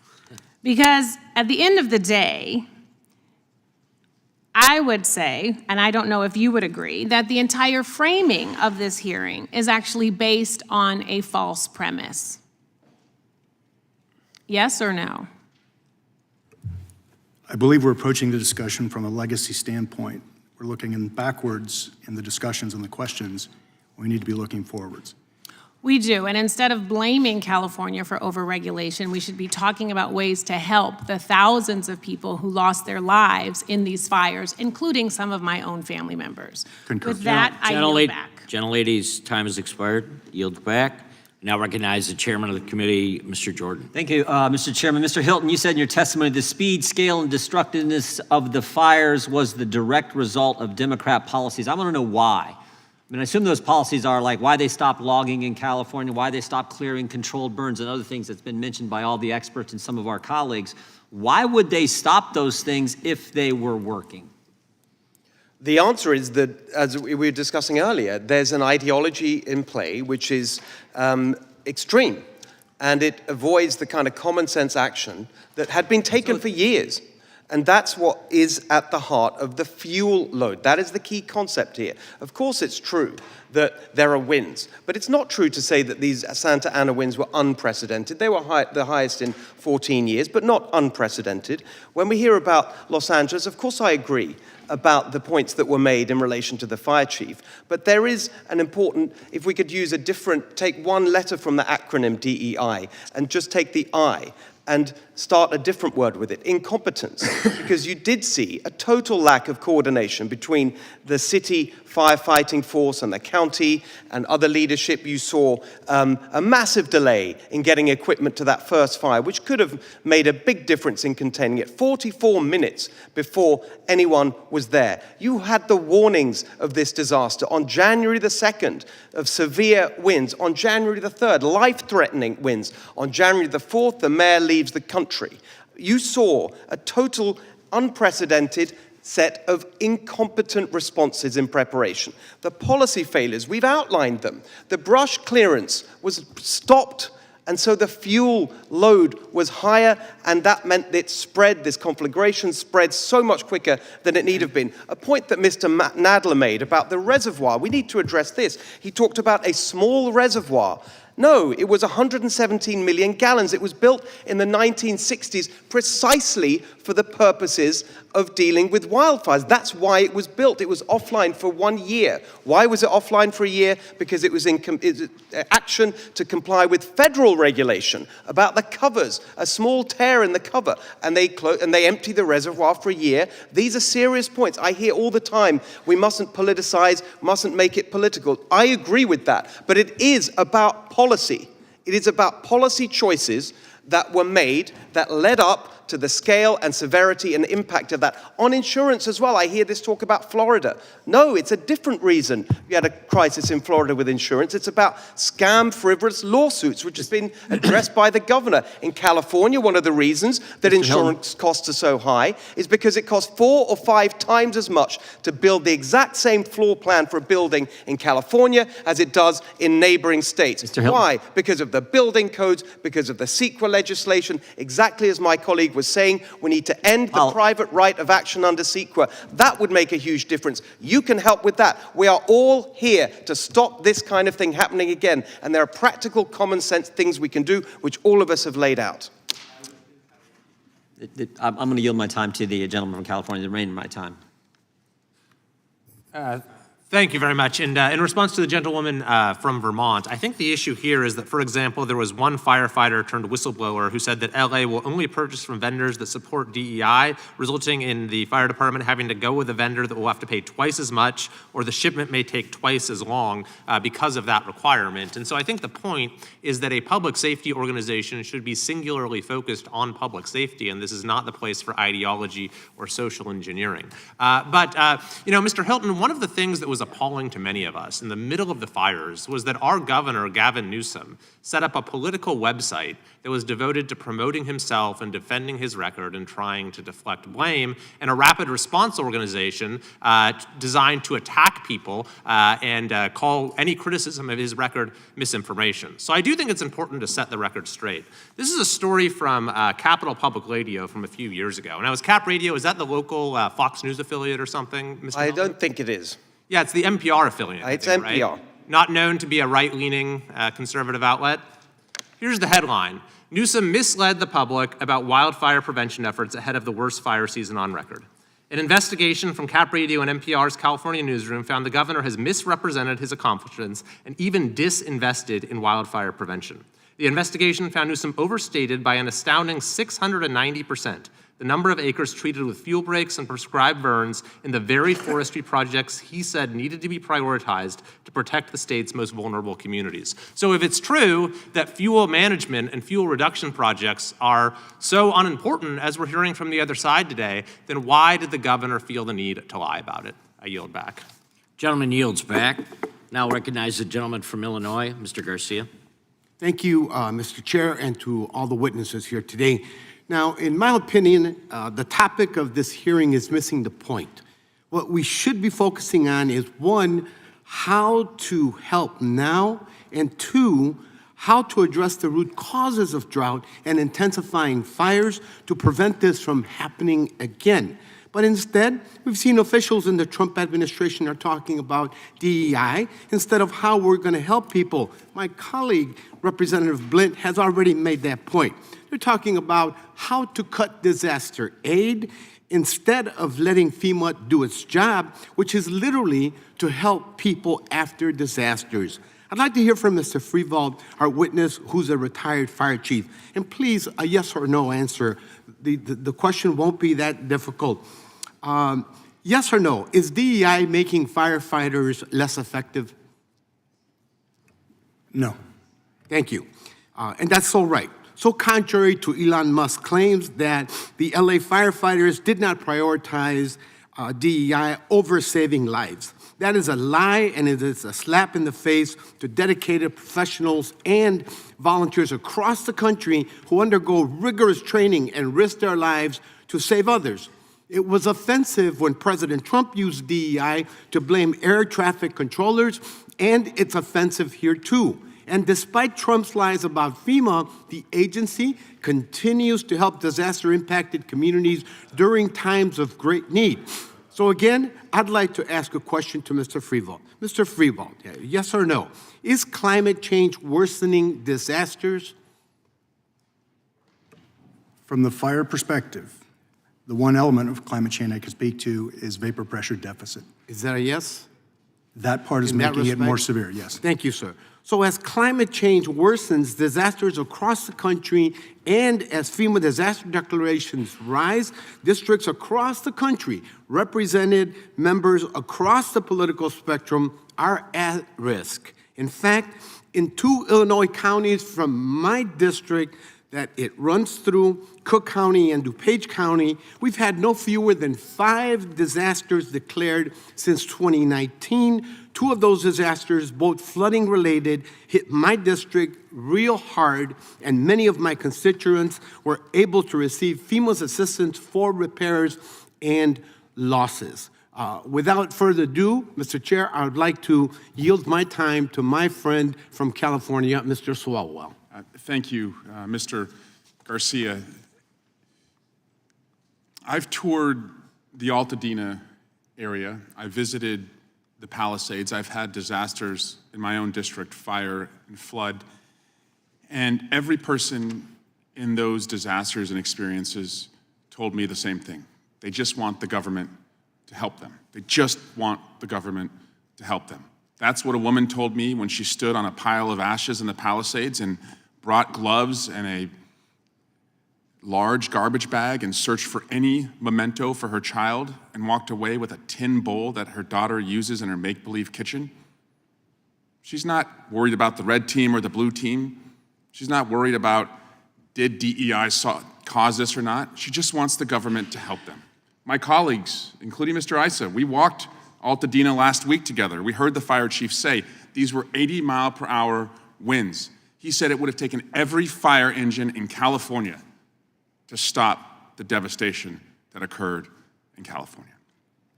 So I just asked my colleagues, let's work together on this. Let's be in the solutions business. Don't use DEI as an alibi. Because when the president blames DEI on an air disaster and blames DEI on a fire disaster, what that tells me is DEI to you stands for didn't even investigate. That's what it means to fire victims in California as well.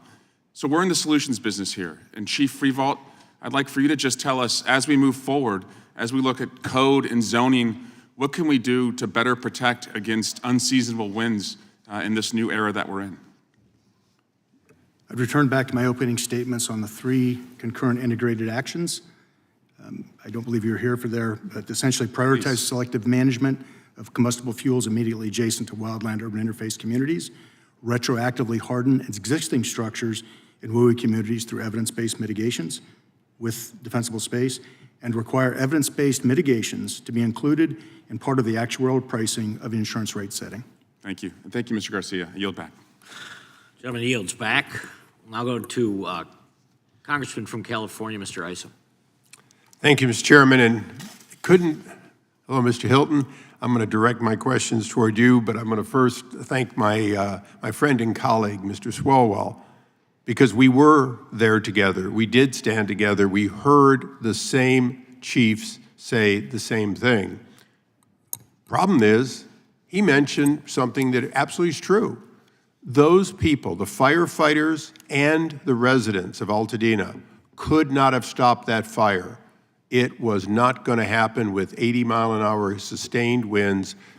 Whether there was unlimited water or not, it would have gone sideways. It wouldn't have gone down if they dropped it. We heard that together. We also heard a question from one of our mayors who asked, looking up at the hill where we were told the fire began, and they actually had camera footage of it beginning, could you have stopped it? No, exactly as Mr. Swalwell said.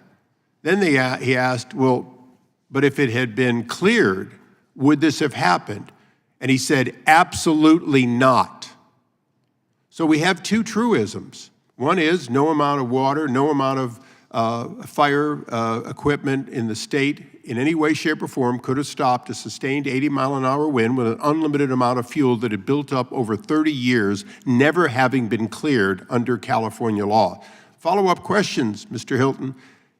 Mayor of Vista asked the question, well, why wasn't it cleared? And he said, we can't get the authority. He said on the other side of the mountain, on more federal land, some of it has been, but we have not been able to get a controlled burn on that in 30 years. And I'm going to ask you just one more follow-up, I'll give you one more follow-up question, and then I'll explain it to you. Amazingly, we asked, is this fire, could it happen again? He said, oh, after what happened there, it couldn't happen again for a decade because it's been cleared. Yes. So, Mr. Hilton, is that what you're trying to achieve? Is that what you're bringing to us, is the common sense question of why didn't we clear it, and when are we going to clear similar hillsides so that people not suffer again?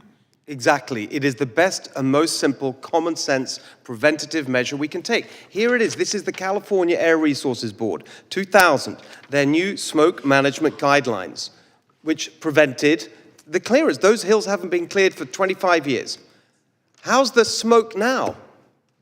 I mean, it's just so counterproductive. I'm not saying it's ill-intentioned, but the consequences have been deadly and devastating. As I mentioned earlier, the Santa Monica Mountain Conservancy, stopping people, saying you're going to be fined if you take responsible action to clear the brush. As I said earlier, it's our firefighters who end up having to clear the brush after the event. That's what they're doing when they say we're containing the fire. They're using bulldozers and axes to stop the perimeter from spreading. Why don't we do it before? And then we can prevent this loss of life. I agree with Mr. Swalwell. We need solutions. I totally agree. That's why my organization, Golden Together, we published a document, Rescue, Reform, Rebuild, with specific recommendations for how we can stop it happening again, even on the question of firefighting. We can learn from other countries who do this better, using technology to spot fires much more early so they can be extinguished earlier, so they don't spread and turn into these kinds of conflagrations. And if I can call on my colleague, Mr. Swalwell, again, last month I introduced H.R. 71, and oddly enough, what you see behind me is the amount of pages of green tape-wrapped bureaucracy we would eliminate if H.R. 731 passes. Yes, that's 5 feet of single line printing that we would eliminate. That's what we're trying to do, and I would hope that my colleague would look at the bill, join me in cutting through some of that red tape. I want to leave with one thing. We have a lot to do together. Hopefully this hearing is going to cause people to realize that we can't blame just the water reservoir. We can't blame not enough firemen, or we certainly can't blame the homeowners. We have to blame the fact that we created an event that was going to happen sooner or later. It happened to happen there. But Mr. Hilton, what you brought to us today, and all of you, is the reality that this will happen again the next time there's a spark and a sustained wind in California and fuel that has not been taken away for more than 30 years. So I'm hoping that we learn from this. I'm hoping that my colleagues and I can work together on the points that we can agree on. And I want to thank the witnesses for bringing up the fact that this was preventable. The problem was your government. Thank you. To yield back. Gentleman yields back. Now recognize the gentlewoman from California, Ms. Lofgren. Thank you, Mr. Chairman. I was also able to visit the scene of the fire last week with my colleague, Mr. Ison Swalwell. It was just tragic. I mean, really, the devastation is hard to comprehend. And the people, thousands and thousands of people who lost everything, it's really tragic. We need to work together to make sure that we do our very best to prevent something like that from ever happening again. But I do think it's important that we have the facts in front of us. For example, under the state's leadership, the number of CAL FIRE personnel nearly doubled from 2019 to the present. The state has now invested $2 billion in managing and reducing the fuel load in forests. And in fact, the prescribed fire activity has more than doubled from 2021 to 2023. So I'd like to ask unanimous consent to put a fact sheet into the record, Mr. Chairman. Without objection. I understand that the R Street has connections to there have been representatives from insurance companies, nothing illegal or wrong about that. But what's being proposed is really, in the insurance area, something that is, I don't think, workable. I mean, Florida tried it and didn't work. The premiums are 2.5 times as high in Florida as they are in California. And, but there is a problem with insurance in California and across the United States that we don't have an answer to. And I would ask unanimous consent to put that information in the record, Mr. Chairman. Without objection. I would just like to know, looking at the mountains in back of the fire in Altadena, you talk about forest. That wasn't a forest. It was chaparral, it was scrub. And one of the things that happens in California is we go from, the rivers to the drought.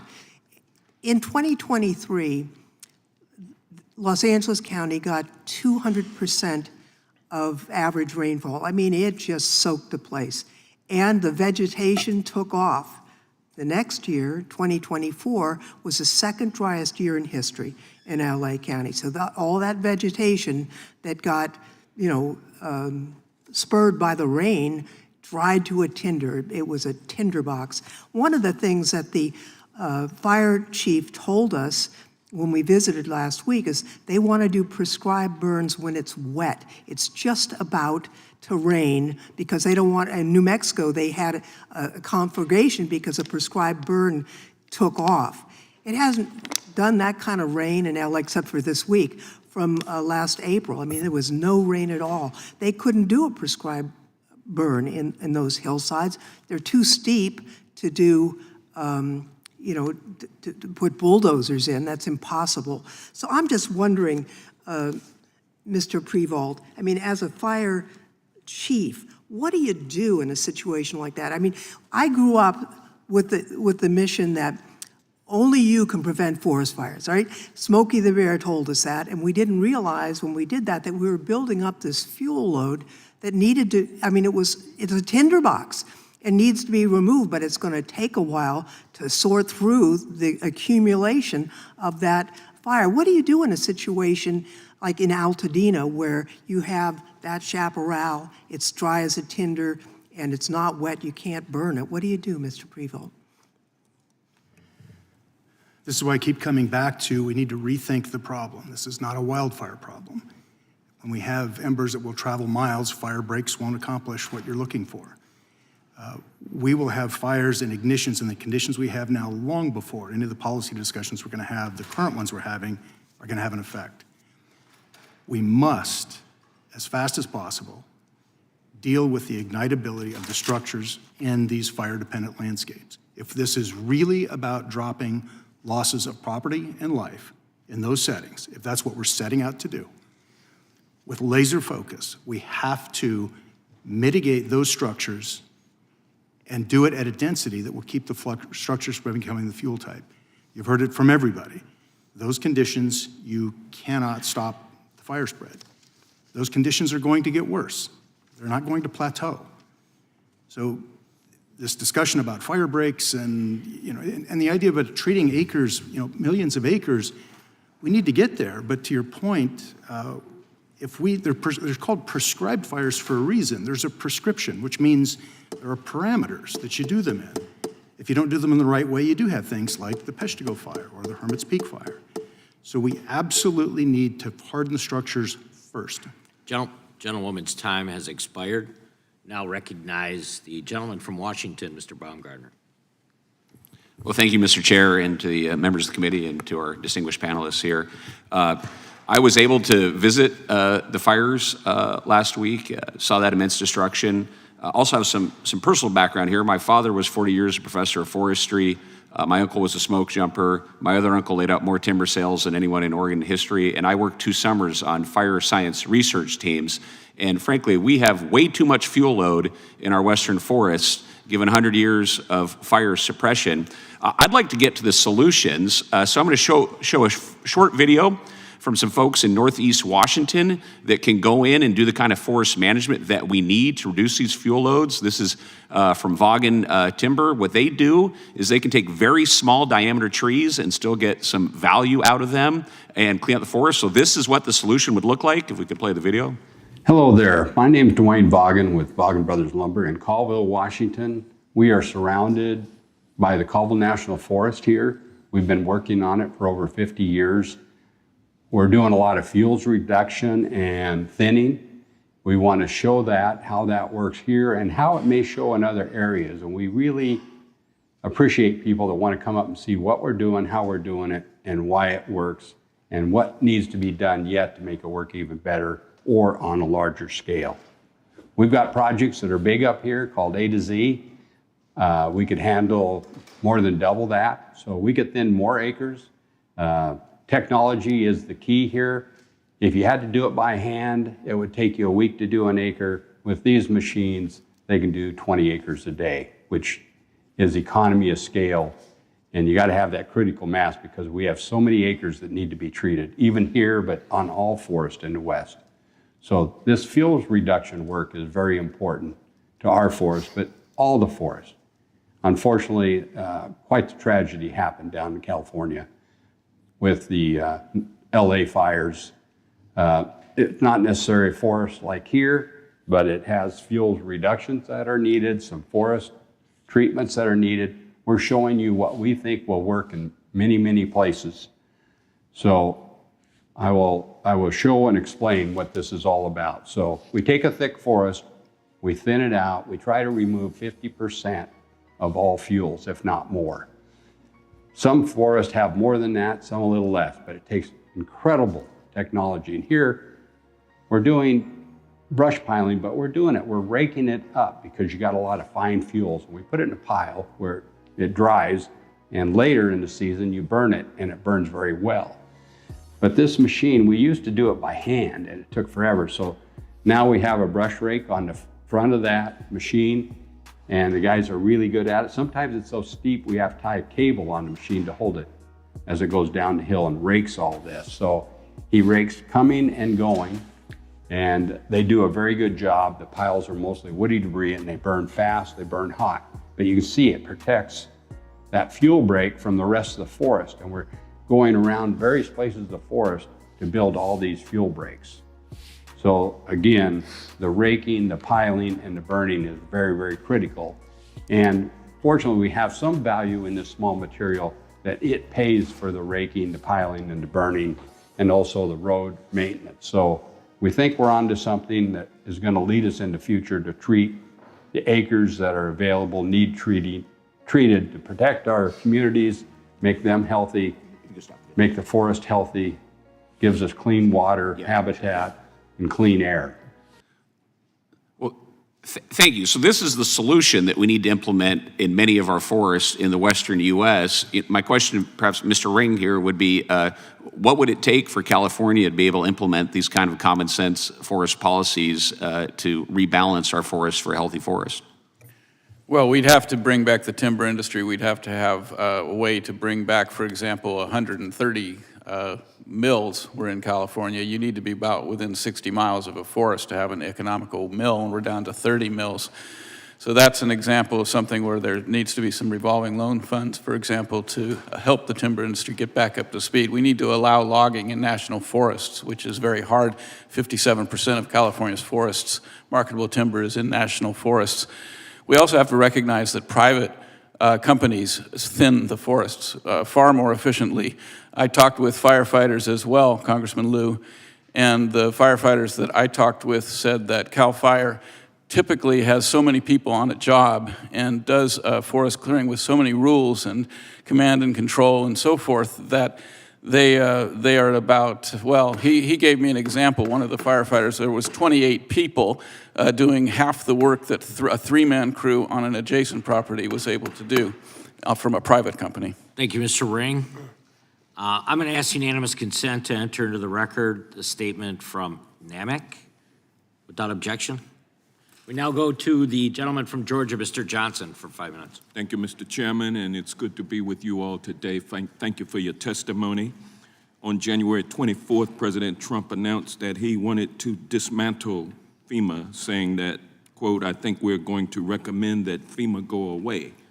Now, what FEMA does is helps people before, during, and after disasters. And they've got a track record of effectiveness. Now, Mr. Hilton, yes or no, do you agree with President Trump that we should get rid of FEMA? I don't think that question is relevant to this hearing, frankly. Well, we're talking about the role of overregulation in leading to the wildfires. Hold on, sir. Not the response. Hold on, sir. So I'm the one that asked the questions. Now, and I'm responding by saying I don't think it's relevant to the hearing. If you don't want to answer the question, that's something different, and I understand why you would not. I just think we should focus our time probably on the afraid subject to of the answer hearing. the question, but let me ask you, Mr. Ring, do you agree that FEMA should be eliminated? Reform, not eliminate, no. And what about you, Mr. Greenhut? I don't have any opinion on FEMA. That's not why I'm here. Okay. And, well, I understand why you wouldn't want to opine on it either. You're probably afraid also. I'm not afraid. I just don't like to take opinions on things that I haven't studied. You're not studied. afraid of crossing Donald Trump? I'm not here on a partisan basis. I know that you I'm not even a Republican. Well, you know, you still don't want to cross swords with Donald Trump. I understand a lot of our witnesses feel the same way that you do, and for good reason. But now, let me ask you this question, Mr. Freevault. You know, last week, in his esteemed wisdom, President Trump ordered the release of billions of gallons of water from 2 dams in the California Central Valley in a different basin than Los Angeles sits. And his reason was to enable Los Angeles to have more water to put out the fires. Now, neither of those dams would supply water to Los Angeles. Isn't that correct? That is my understanding. And there's no way to move water from one basin to the next. Correct? That is my understanding. And so instead of releasing water that goes to fight the fires in Los Angeles from San Francisco, those billions of gallons of water that President Trump ordered the Corps of Engineers to release just went to waste. Correct? I do not know the final outcome of the water or the water system at that It went level. on into the ocean, and the plan had been for that water to enable farmers in the Central Valley to be able to water their crops during the upcoming season of growth. Isn't that right? I'm sorry, restate the last part of the question? So in other words, the water that President Trump wasted, putting it in the Pacific Ocean, was meant for farmers in the Central Valley to use in this current growing season to water their crops, correct? Would you like me to help you with this question, sir? No. Because I can give you the answers you're looking for. I'm not interested in talking. You're not interested in actual answers? Since you are afraid to answer my questions. I'm just about to answer your question if you'll let me. I'm the one asking the questions. You're the one that should be answering them, but you've already refused to do so. But you're not letting me. I'm not asking you this one, though. Mr. Freevault, I'm talking to. Mr. Freevault. He said he's not focused on it. I can help you with it if you'll only ask me. Sir, if you would just be quiet, that would be helpful. Mr. Freevault?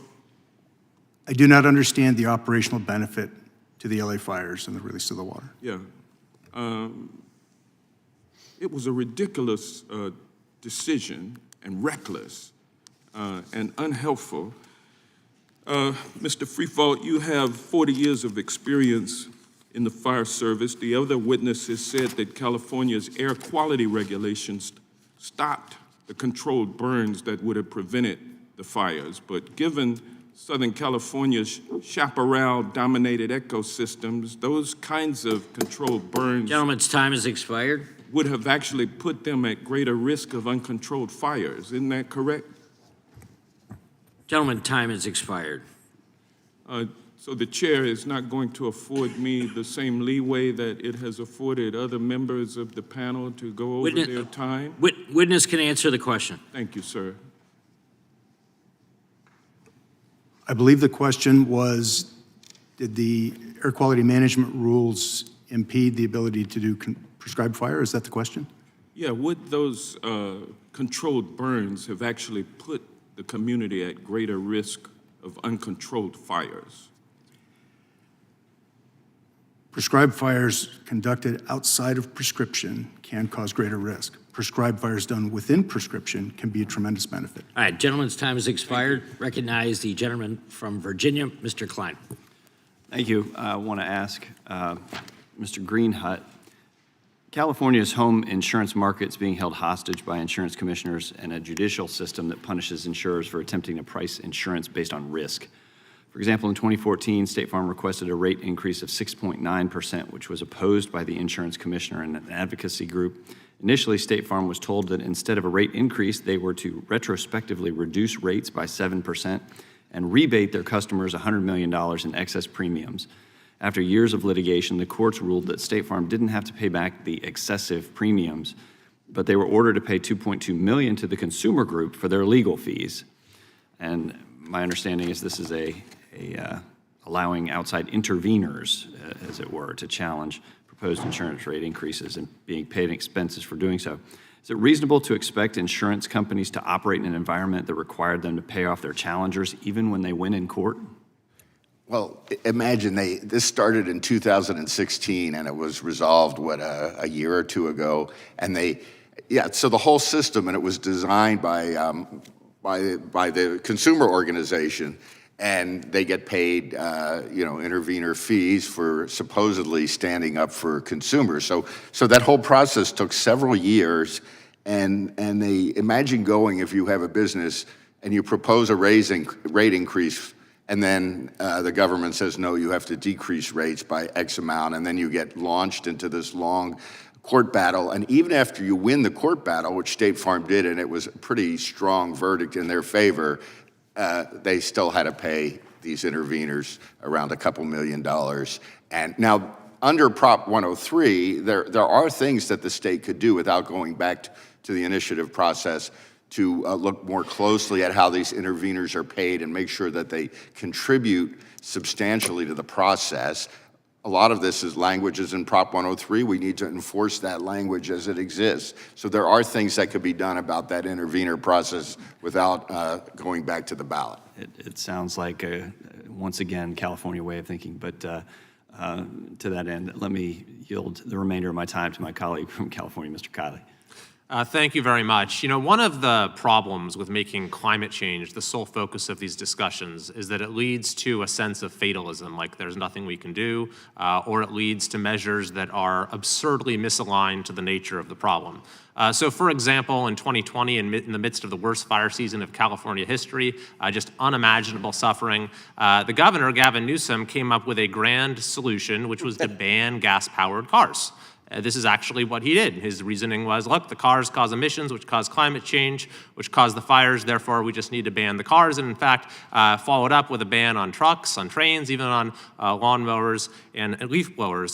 So, Mr. Ring, in your opinion, what is the more effective strategy when it comes to fire prevention? Is it banning cars and leaf blowers, or is it reducing fuel through things like prescribed burns and strategic tree removal? Well, the answer to me is obvious. You're not going to have any sort of short-term impact, certainly, or even long-term impact if the rest of the world doesn't do the same thing with respect to whatever the theories may hold with respect to greenhouse gas and climate change. But what you can do is bring back logging, bring back grazing, and also mechanical thinning, which would be effective in the chaparral and on the steep hillsides. You can do mechanical thinning and you can do grazing. There's equipment that can do that nowadays, and of course grazing, they've been able to do that for millennia. So bringing back logging, thinning, grazing, and prescribed burns is the solution, and a lot of that can be done commercially, which would actually generate tax revenue and good jobs instead of costing hundreds of billions of dollars. And by the way, which is more effective at reducing or limiting emissions? Those sort of fire prevention measures or banning certain consumer goods? Well, I think banning consumer goods has almost no impact on emissions compared to being able to properly manage our forests and wildlands. And in fact, wasn't there a study showing, and Mr. Greenhut, I think you can speak to this, that in the 2020 fires, the emissions that were let out there was twice as much as any savings California had for, what was it, the previous 16 years, so we're undermining any gains we're making in every wildfire. That's right. I'll just close by pointing to an example that was brought up earlier. My district was hit by one of the most devastating fires in state history, where hundreds of people lost their homes in Grizzly Flats. And that fire might not have happened or been as severe as it had been if it had not been for delays through CEQA and NEPA with a forest management project that had dragged on for years and years and years. On the other hand, the fire was limited from going into South Tahoe because of the categorical exclusion that Mr. McClintock spoke of in the Christmas Valley. So you had the fire that might not have started if we'd done our job properly, but because we had this narrow form of relief, at least we're able to stop it from spreading even further. I think that is the recipe for how we can reform these policies and restore some common sense going forward. I yield back. Gentleman yields back. That concludes today's hearing. We thank our witnesses for appearing before the committee today. Without objection, all members will have 5 legislative days to submit additional written questions for the witnesses or additional materials. For the record, without objection, the hearing is adjourned.